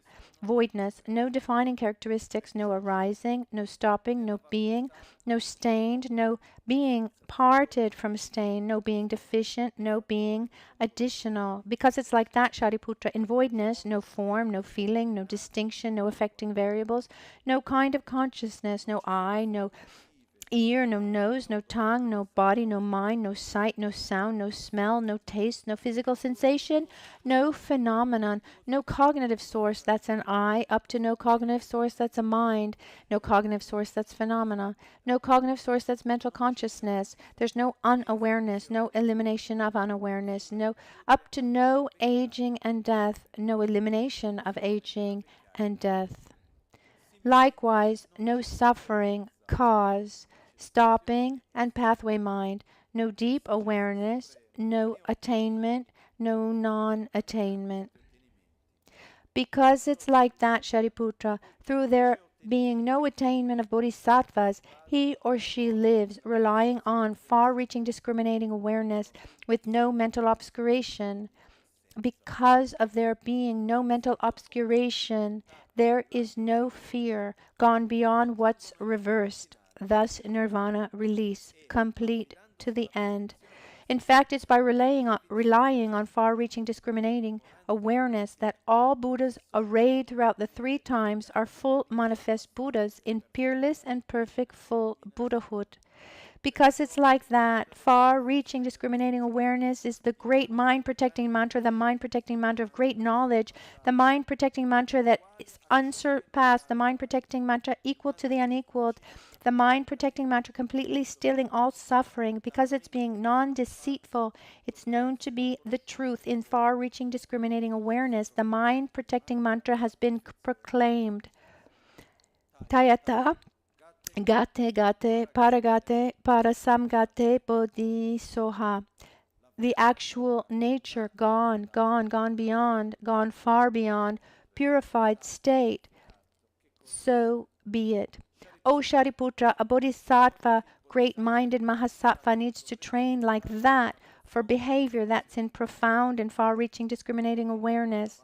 Then the vanquishing master, suppressing all, arising from that absorbed concentration, gave his endorsement, excellent, to the Bodhisattva, great-minded Mahasattva, the Arya Avalokitesvara. Excellent, excellent, my spiritual son with the family traits. It's just like that. It's just like that he or she needs to conduct his or her behavior in profound and far-reaching discriminating awareness. It's exactly as it's been shown by you for the Bodhisattvas, Arhats, and Buddhas to rejoice. When the vanquishing master, suppressing all, had pronounced those words, the venerable son of Sharavdavati and the Bodhisattva, great-minded Mahasattva, the Arya Avalokitesvara, and the pair of assemblies of those endowed with all, as well as the world's gods, humans, antigods, and the Gandhara heavenly musicians rejoicing, sang praises of what had been declared by the vanquishing master, suppressing all. Samgate bodhisvoha tayata gate para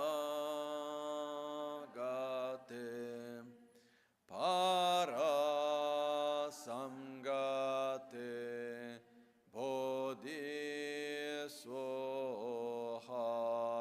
tayata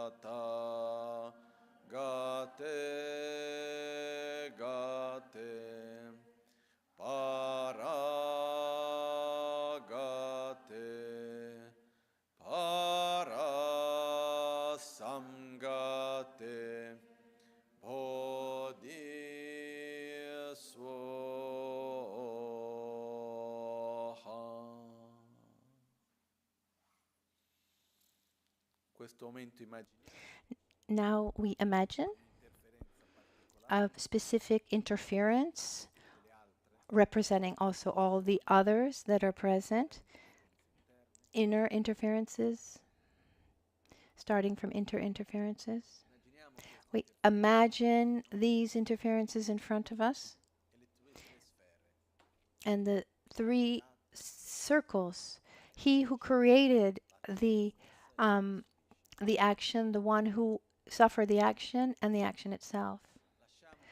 We let these interferences appear to us as being something objective and autonomous as they appear. And with the recitation of this mantra, we unite our hands, the palm of our hands, and we imagine that as we recite the mantra of Tayata gate gate paragate parasamgate soha, the solidity of this interference, these interferences dissolve, and at the end we imagine that the interference is completely pacified and dissolves. So now we'll do it this recitation a while, and I'm just just going to leave for a second. I'll be right back. You continue with the mantra.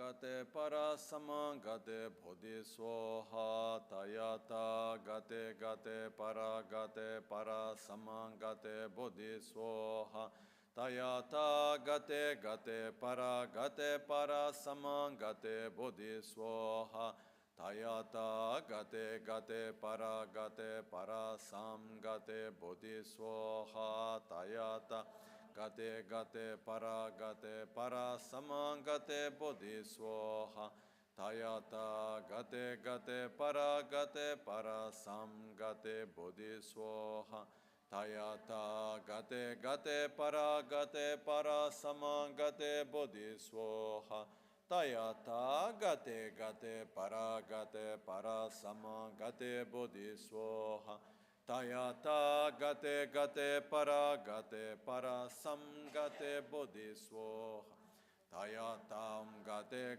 para sam gate bodhi swaha Tayata gate para sam gate bodhi swaha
Tayata gate gate.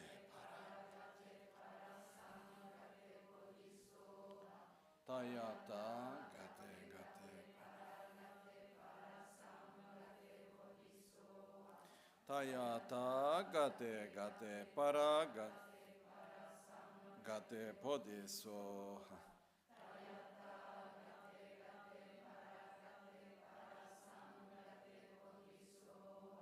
Tayata gate gate para sama gate bodhisoha. Tayata gate gate para sama gate bodhisoha. Tayata gate gate para samgate bodhisoha. Tayata gate gate para samangate bodhisoha.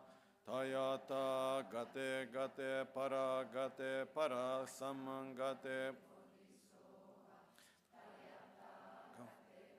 samangate para samangate bodhisoha. Tayata gate gate para gate bodhisoha.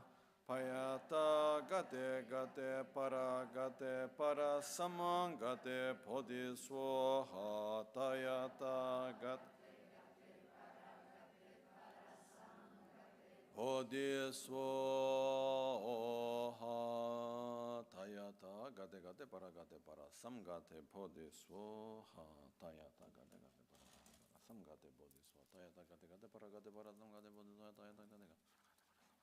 bodhisoha. Tayata gate gate para samgate bodhisoha. Tayata gate gate Hayata gate gate para samgate bodhisoha. Tayata gate gate para samgate bodhisoha. Tayata gate gate para samgate bodhisoha. Tayata gate gate para samgate bodhisoha. Tayata gate gate para samgate bodhisoha. Tayata gate gate para samgate bodhisoha. Tayata gate gate para samgate bodhisoha. Tayata gate gate para samgate bodhisoha. Tayata gate gate para samgate Hayata gate gate para samgate bodhisoha. Tayata gate gate para samgate bodhisoha. Tayata gate gate para samgate bodhisoha. Tayata gate gate para samgate bodhisoha. Tayata gate gate para samgate bodhisoha. Tayata gate gate para Tayata gate gate para samgate bodhisoha. Tayata gate gate para samgate bodhisoha. Tayata gate gate para samgate bodhisoha. Tayata gate gate para Tayata gate gate para samgate bodhisoha. Tayata gate gate para samgate bodhisoha. Tayata gate gate para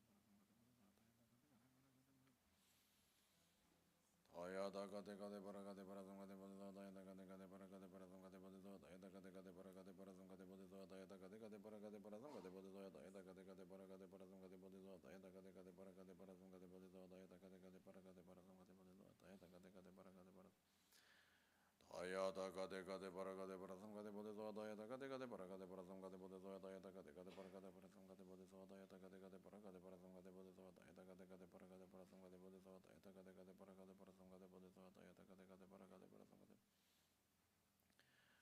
Tayata gate gate para samgate bodhisoha. Tayata gate gate para samgate bodhisoha. Tayata gate gate para samgate bodhisoha. Tayata gate gate para samgate bodhisoha. Tayata gate gate para samgate bodhisoha. Tayata gate gate para samgate bodhisoha. Tayata gate gate para samgate Tayata gate gate para samgate bodhisoha. Tayata gate gate para samgate bodhisoha. Tayata gate gate para samgate bodhisoha. Tayata gate gate para samgate bodhisoha. Tayata gate gate para samgate bodhisoha. Tayata gate gate para samgate bodhisoha. Tayata gate gate para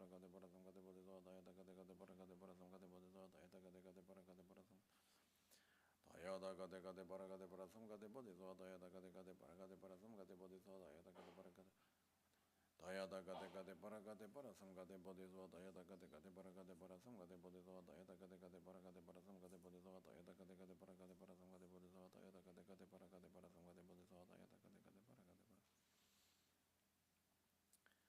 Tayata gate gate para samgate bodhisoha. Tayata gate gate Tayata gate gate para samgate bodhisoha. Tayata gate gate para samgate bodhisoha.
Ayata gate gate para samangate bodhi soha.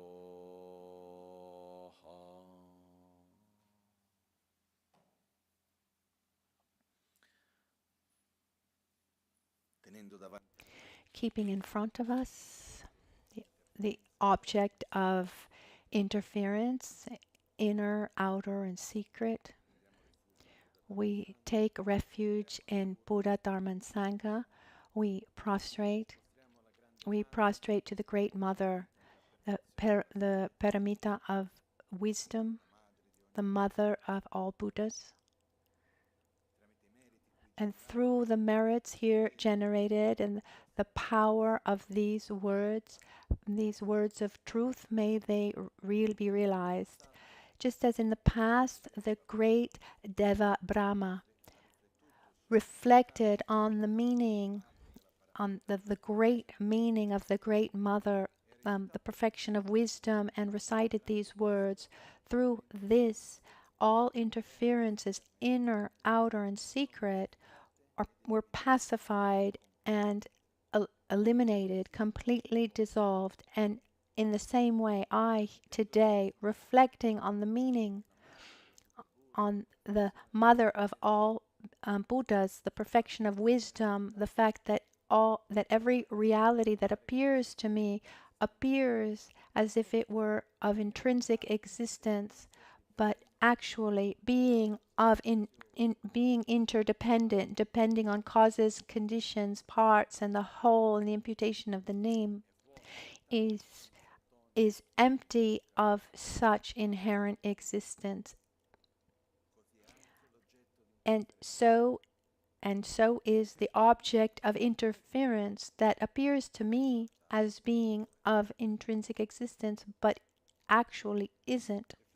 Reflecting on this and reciting these words of truth, reciting the words of the correct view of reality and the words of perfect wisdom, just as in the past, where interferences were eliminated by reciting these words and reflecting on their meaning, reflecting on the meaning of the perfection of wisdom.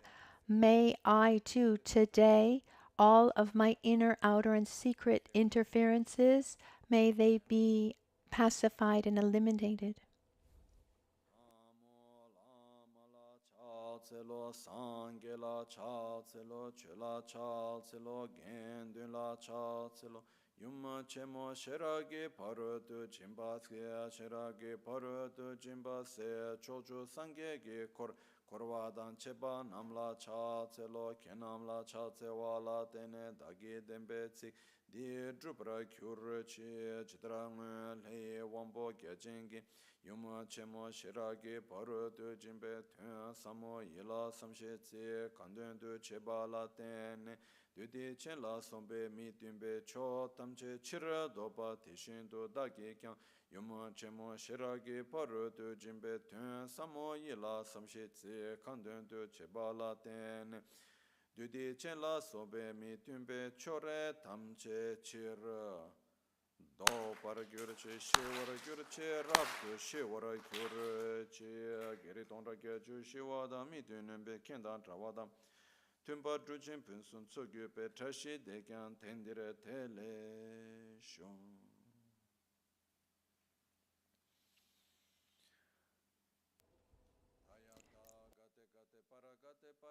Gate bodhi so tayata gate gate para sam gate bodhi so tayata gate gate para sam gate bodhi so tayata gate gate para sam gate bodhi so tayata gate gate para sam gate bodhi so tayata gate gate para Ayata gate gate para sam gate bodhiswa tayata gate gate para sam gate bodhiswa tayata gate para sam gate bodhiswa tayata gate para sam gate bodhiswa tayata gate para sam gate bodhiswa tayata gate para Ayata gate para sam gate bodhiswa tayata gate para sam gate bodhiswa tayata gate para sam gate bodhiswa tayata gate para sam gate bodhiswa tayata gate para Tayatam gate para sam gate bodhiswa tayatam gate para sam gate bodhiswa tayatam gate para sam gate bodhiswa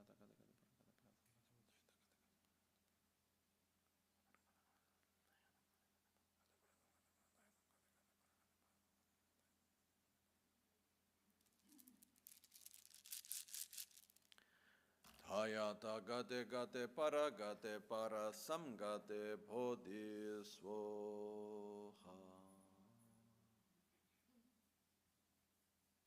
Per il potere della verità. For the power of the truth of these words, the power of truth of the Bhagavati, the perfection of wisdom, the mother of the perfection of wisdom, just like in the past. Through these words, through these meanings, the interferences were eliminated. Also in this moment, reflecting on the emptiness of inherent existence and coming into contact with the perfection of wisdom and reciting these holy sacred words, may every outer, inner, and secret interference be eliminated, pacified, totally resolved.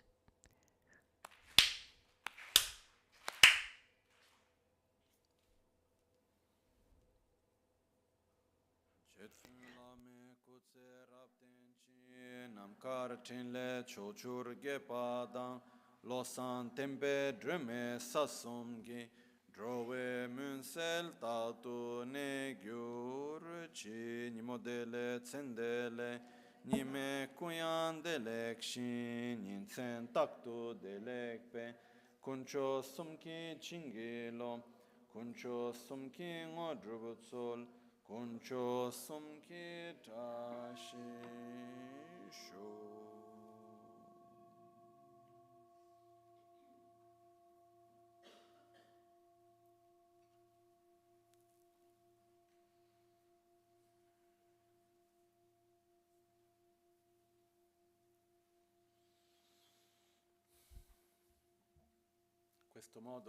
In this way,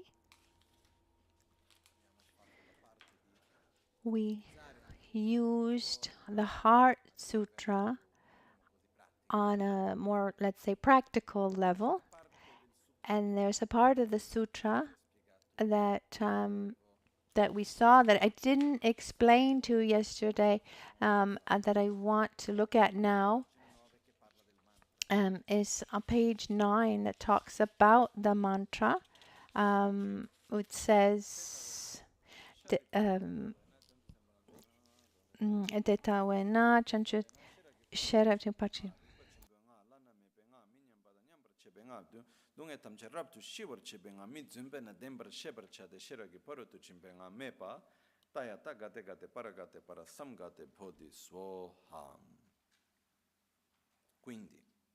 so it says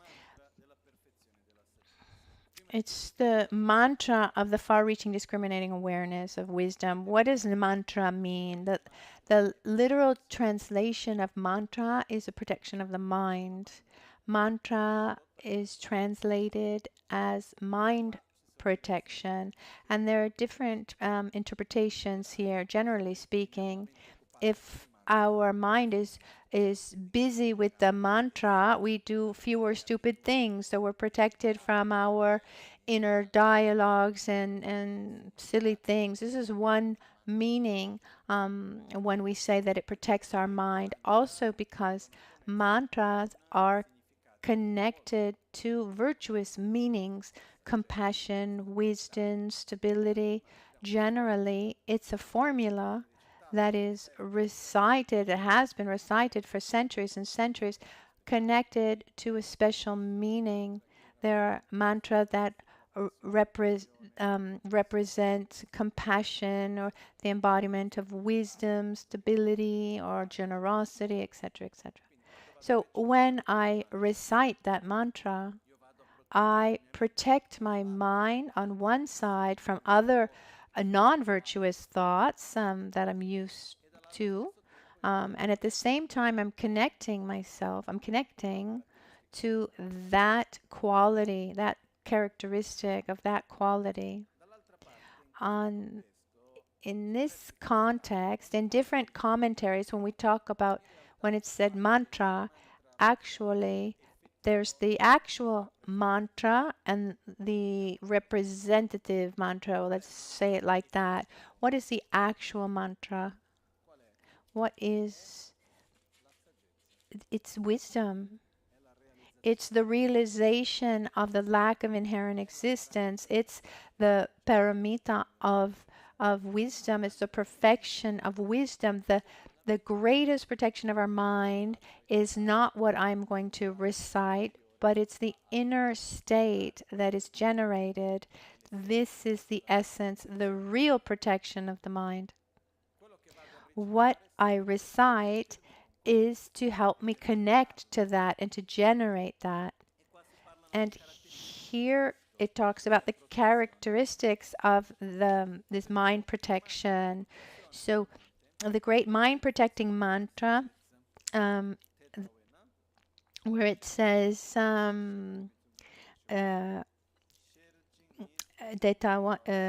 Detawena, because it's like that far-reaching discriminating awareness, is the great mind protecting mantra. The mind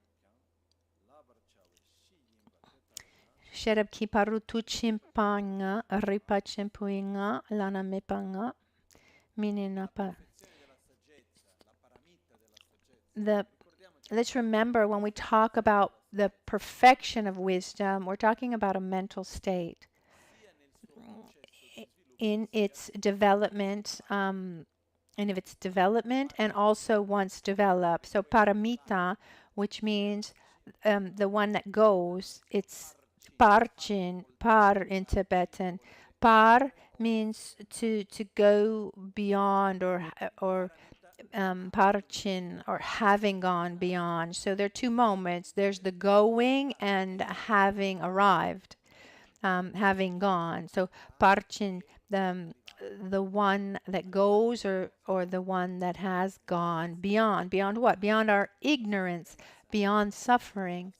It's the wisdom, this consistent view of reality that goes beyond ignorance, that goes beyond suffering. This is the paramita of wisdom. And there's also the paramita of generosity, of morality, patience, enthusiastic effort, concentration. But it's said that the only real paramita, the one who really takes us beyond suffering, is the one of suffering, and the others exist as support to help the paramita of wisdom. So when I say paramita of generosity is not the paramita that takes us beyond effectively our suffering, but the one that goes beyond the opposite of generosity, our miserliness, fear, etc. So here, this mantra, this wisdom is where it says the mind protecting mantra that is the perfection of wisdom, the essence that all Buddhas of the three times have used, or the past, to have used to get out of suffering.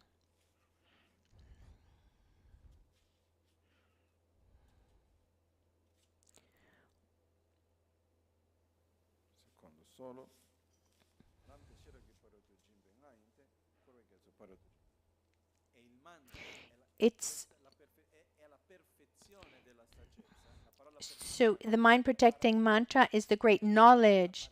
Why is the correct view of reality the ultimate paramita? Because it allows everyone to go beyond suffering. That's why it's the so correct view of reality is the perfection of wisdom. So here it's the mind protecting mantra it that it's the paramita that takes us beyond suffering and that has realized the ultimate nature of reality. It's the mind protecting mantra, the mind protecting mantra of great knowledge, because the correct view of reality eliminates every form of ignorance and all its derivatives. It's the mind protecting mantra that is unsurpassed.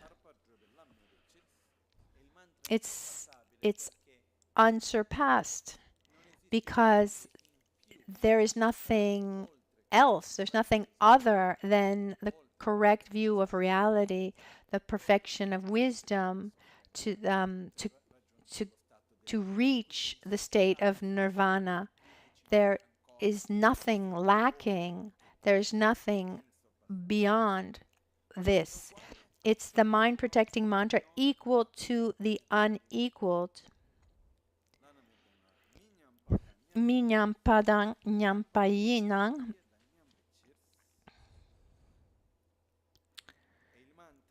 It's the mantra that is equal to the unequaled, the state of Buddhahood. The mantra, let's remember, is the inner state, not the words, but the non-conceptual realization of the non-conceptual realization of the ultimate reality of phenomenon, the lack of inherent existence of phenomenon.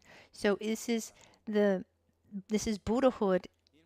It's equal to that which is unequal. It's the mind protecting mantra, completely stilling all suffering.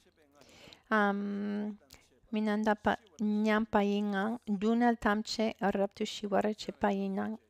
It's perfection of wisdom that has the power to eliminate ignorance and everything that comes from suffering, that it eliminates the causes of suffering and all of its causes.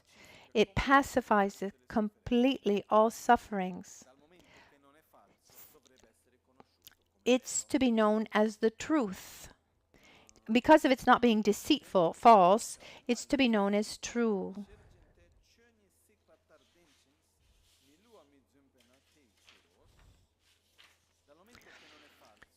Because it's not being deceitful, false, the mantra is not false. What does that mean? The perfection of wisdom sees every reality, every phenomenon as it is.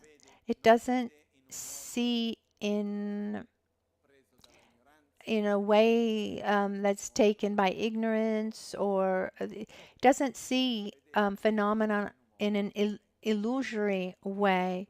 Instead, sees all phenomena as being interdependent and lacking inherent existence. It's that mental state that realizes things as they are. Here we say, Mizumpe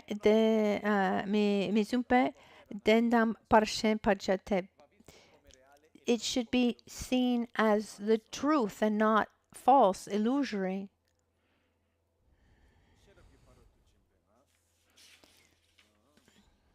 Sharabki parutuchim pangana mepa.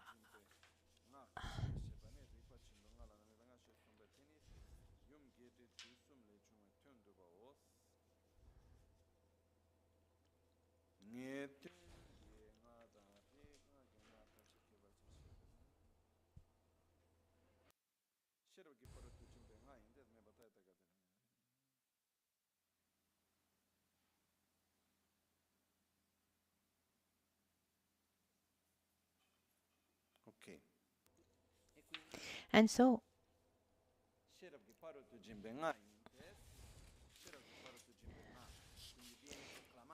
the mind protecting mantra has been proclaimed.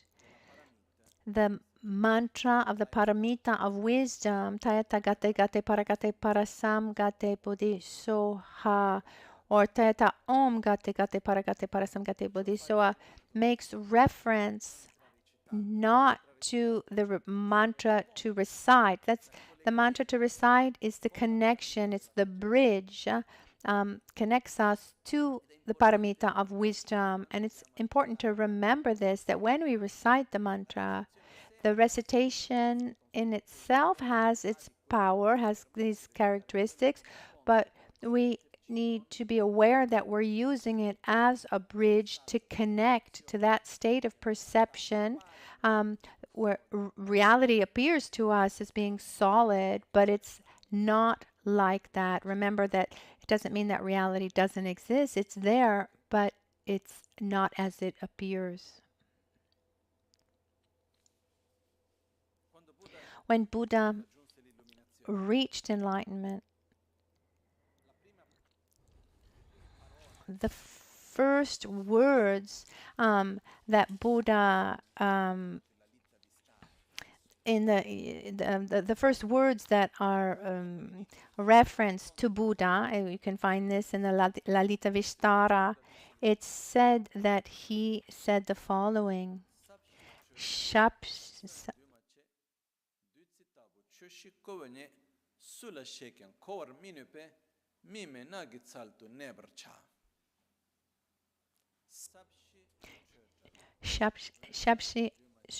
Ulse, profound and peaceful.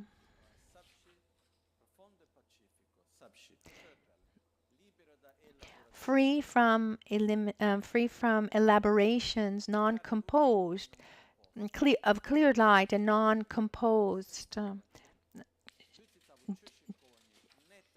Nectar like this, I've realized, I've found profound, peaceful, free from elaborations, clear light and non-composed. A nectar like this I've found.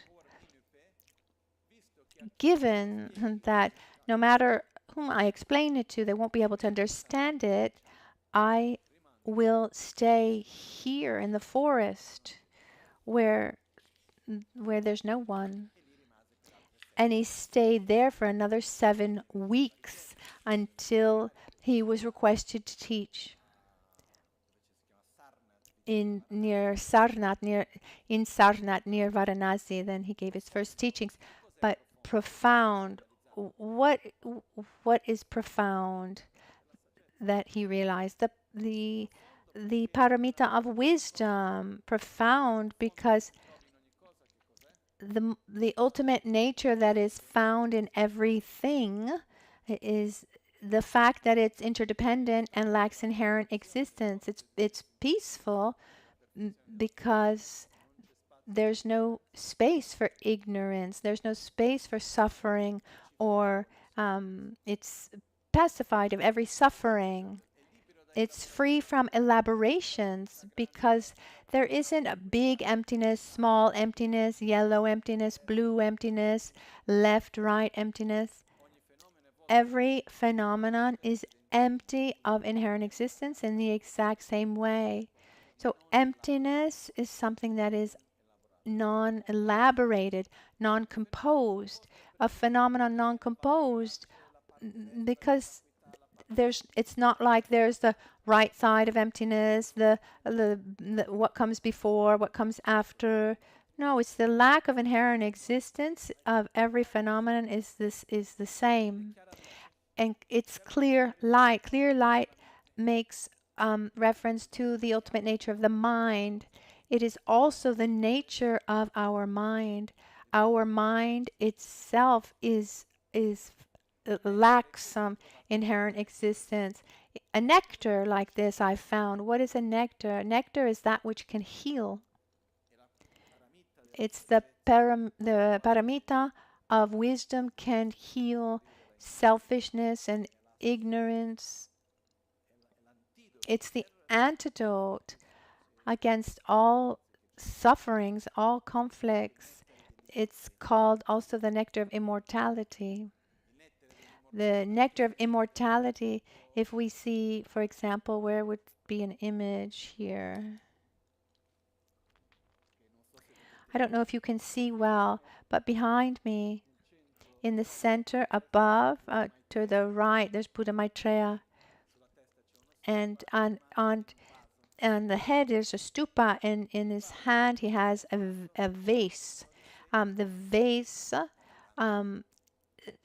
holds this nectar of immortality. That it's the vase of the nectar of immortality. What is immortality? Immortality is Buddhahood, is the state of Buddhahood where one transcends the process of death and rebirth, because and death is just is like falling asleep and waking up again, and he actually transcends time. How can you get that? What takes us towards there? There's no special liquid that you can drink to reach enlightenment. What you need to drink is the paramita of wisdom. It's the mother of all Buddhas. It's the comprehension, the realization that's non-conceptual of the lack of intrinsic existence of everything as being interdependent. This is the nectar that takes us to immortality.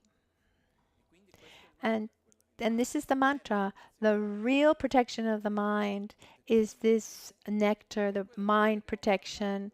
It's what we've talked about these last 3 days is this essence, the essence, what he realized and what he shared throughout his life in many different ways, and in so many ways, really to show us a way that we can follow. And it's marvelous that we can come into contact with these teachings, with the correct view of reality. It might seem unreachable or far, but on the other side, it is reachable. We're there.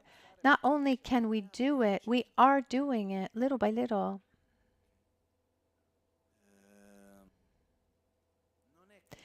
It's not that far, that difficult, but I invite you to do what Lama Tsongkhapa already recommended when he said,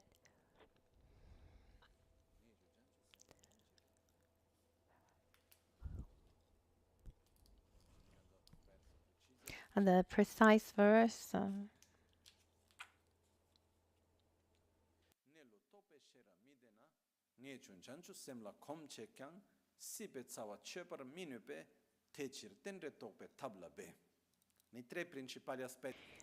in the 3 principal aspects of the path, Lama Tsongkhapa says, without having realized the correct view of reality, even if you've familiarized yourself with the certainty of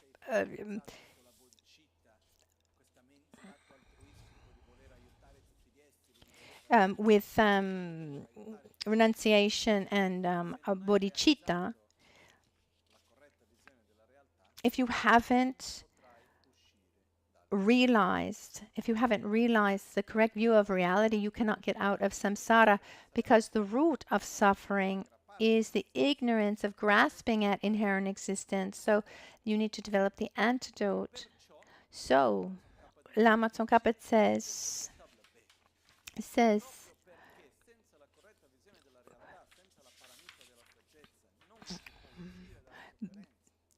because you can't get out of suffering in the samsara without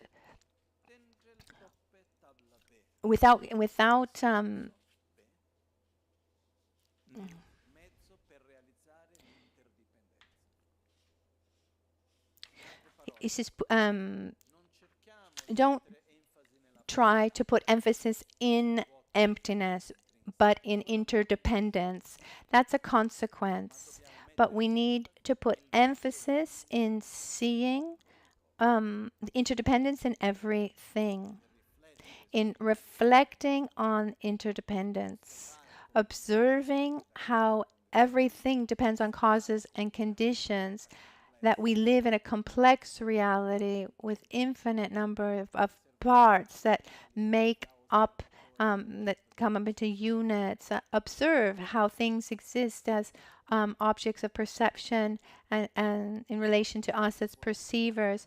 Yesterday, I was reading a little bit the perfection of wisdom in 8,000 verses, and there was a part that gave many examples. It says that the form is empty of form, sensation or feeling is empty of feeling, reflecting on the fact that this flower that we looked at yesterday, the flower is not a flower in and of itself. It's a flower because it's given, it's seen as such, based on a very complex interdependence.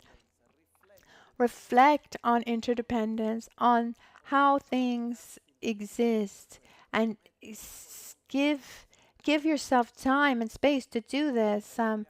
Work on this. Unfortunately, we live in a time where difficult things we just avoid, but we need to give space to this. How about reading the Divine Comedy and understand it? Oh, you have to put effort into something difficult. You read it again, and then it's like magic. Because that magic happens once we are able to elaborate something that happens within us through these words. So I invite you to read and reread the Heart Sutra. What we did in these 3 days is I introduced you to the Heart Sutra, but I invite you to read it and reread it. Allow yourself to get closer to it and reflect constantly in every way possible. Reflect on interdependence of feelings, of thoughts, of external objects, of our being, and see the interdependence of everything. And if we do it well, we will feel the power in every action, and we would give more value and importance to the law of karma, not like as it's not as destiny, but as an awareness that every action brings another action. It brings a transformation, and we have this free will to choose with awareness. It's really important to go in this way. Reflecting on the correct view of reality should bring us more and more to a perception of reality that is more real. We say reality exists and I'm not anybody's victim. Every action that I do is important. Why? Because it's interdependent, and the only difference between me and a Buddha is that a Buddha lives in a constant healthy interdependence, and my interdependence is unhealthy, but I have the potential. Here in the Heart Sutra, there's actually it's a wrong translation from my point of view, where it says, page 7, when it says all phenomena are emptiness, it says no defining characteristics, no arising, no stopping, no being stained, no being parted from stain, no being deficient, and no being additional. So no diminishing, no growing. So it's not phenomenon that are lacking characteristics or production. What all phenomenon have, the meaning here is all phenomenon are lacking inherent existence. The characteristics of every phenomenon is lacks inherent existence. The the characteristics that are not polluted lack inherent existence. And so developing of qualities and the lessening of mental defilements are empty of inherent existence. So the only difference between us and a Buddha is that a Buddha learned how to live in a healthy, coherent interdependence, and we are still trying. But a key, if we reflect well, is to see that through interdependence we see the real power. And through interdependence we can see that it's possible for us to become a Buddha, to reach a state of peace. And when we look in the world in which we live, the only real hope is the fact that we are all interdependent, and that every small action transforms, and gradually we can create a balance. There's no alternative. As it says, concluding in the Heart Sutra itself, it says,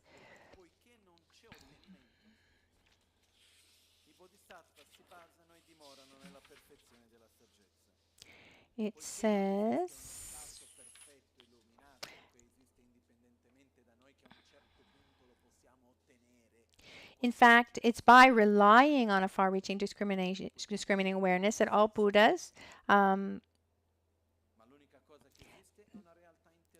they live and rely on this far-reaching discriminating awareness, which is wisdom. And they live and they rely on, they trust correct view of reality and interdependence, and they remain in that state, transforming little by little their paradigm. And in this way, their mind, their being is free of obscuration, free from all mental defilements, ignorance, and as a consequence, there's no more fear. They've gone beyond. I rejoice deeply, and I invite each one of you to walk along this path. There's no hurry to get there. With these few words in this sutra, we've been given the map. And what we've done these days is try to give you a brief explanation of the map. But there's no hurry to arrive. Instead, we're in a hurry to start walking in the right direction. Make sure at least that you don't spend a day, don't let a day go by where you don't reflect at least once on interdependence. So this you think, oh, today I don't feel like it. Oh, okay, well, this laziness that I'm feeling, is that interdependence? Think about that. Allow ourselves to create friendship and intimacy and with interdependence, closeness. And the more we create intimacy with interdependence, the more we'll be able to see how useless ignorance is. Ignorance just naturally dissolves. There's no place for him to be. There's no place for him in our lives. I thank you for this opportunity of these days together. I know that these are difficult topics, But thank goodness that there are also difficult topics so that we can expand um, our our view, our horizons. And if I didn't believe that each one of us who's here had the potential and the ability to walk along this path, there would be no reason whatsoever to give these teachings, to share these teachings. So it's something that is possible. I invite you to read the sutra, read this mantra, connect to the to the correct view of reality, the paramita of wisdom. And by doing this, I can assure you, from my experience, my point of view, we're doing much more than we think we are. So it's time for our dedications.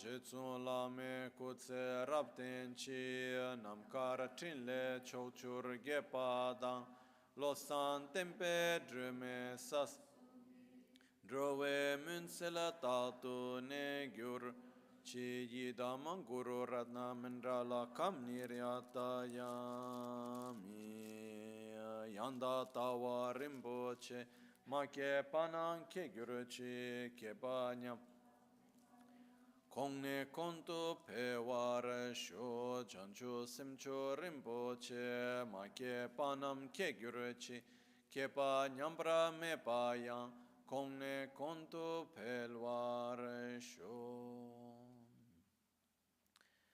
Nimo dele tsendele nime koyan delek shin Ninsen takto delek pe Concho sumke chingilo, concho sumke ngodrubutsol, sumke trashishon.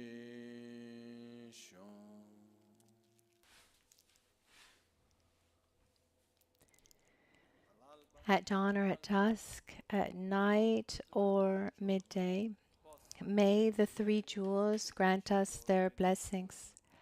May they help us to achieve all realizations and sprinkle the path of our lives with various signs of auspiciousness. Dusk, at night, or midday, may the three jewels grant us their blessings.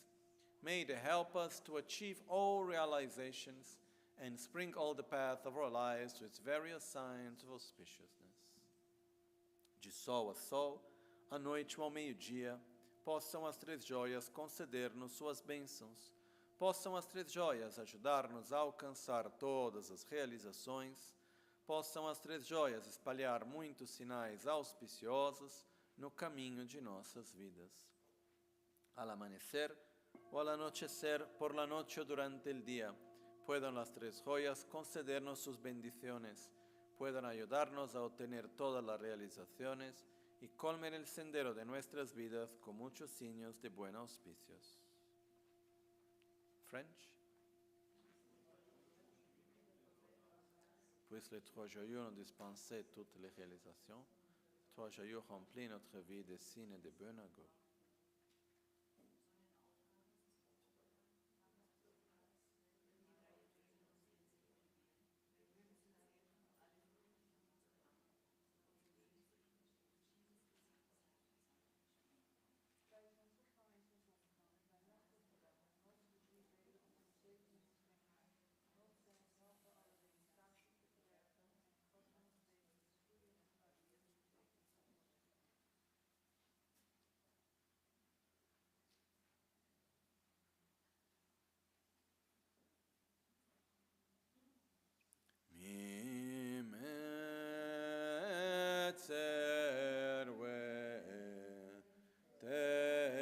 chen chen re si dri me kempe wampo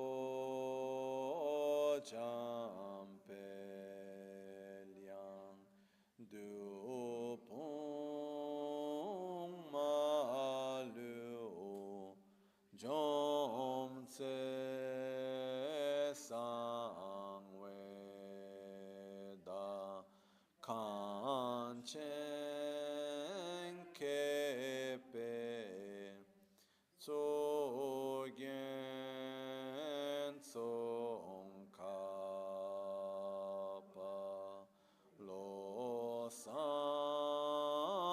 trak pe shabla asol wa de.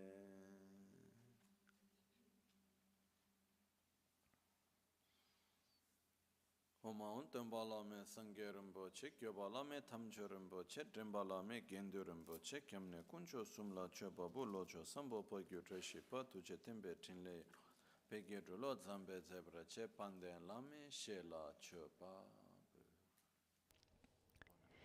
Have a good lunch. Thank you. Thank you, everyone.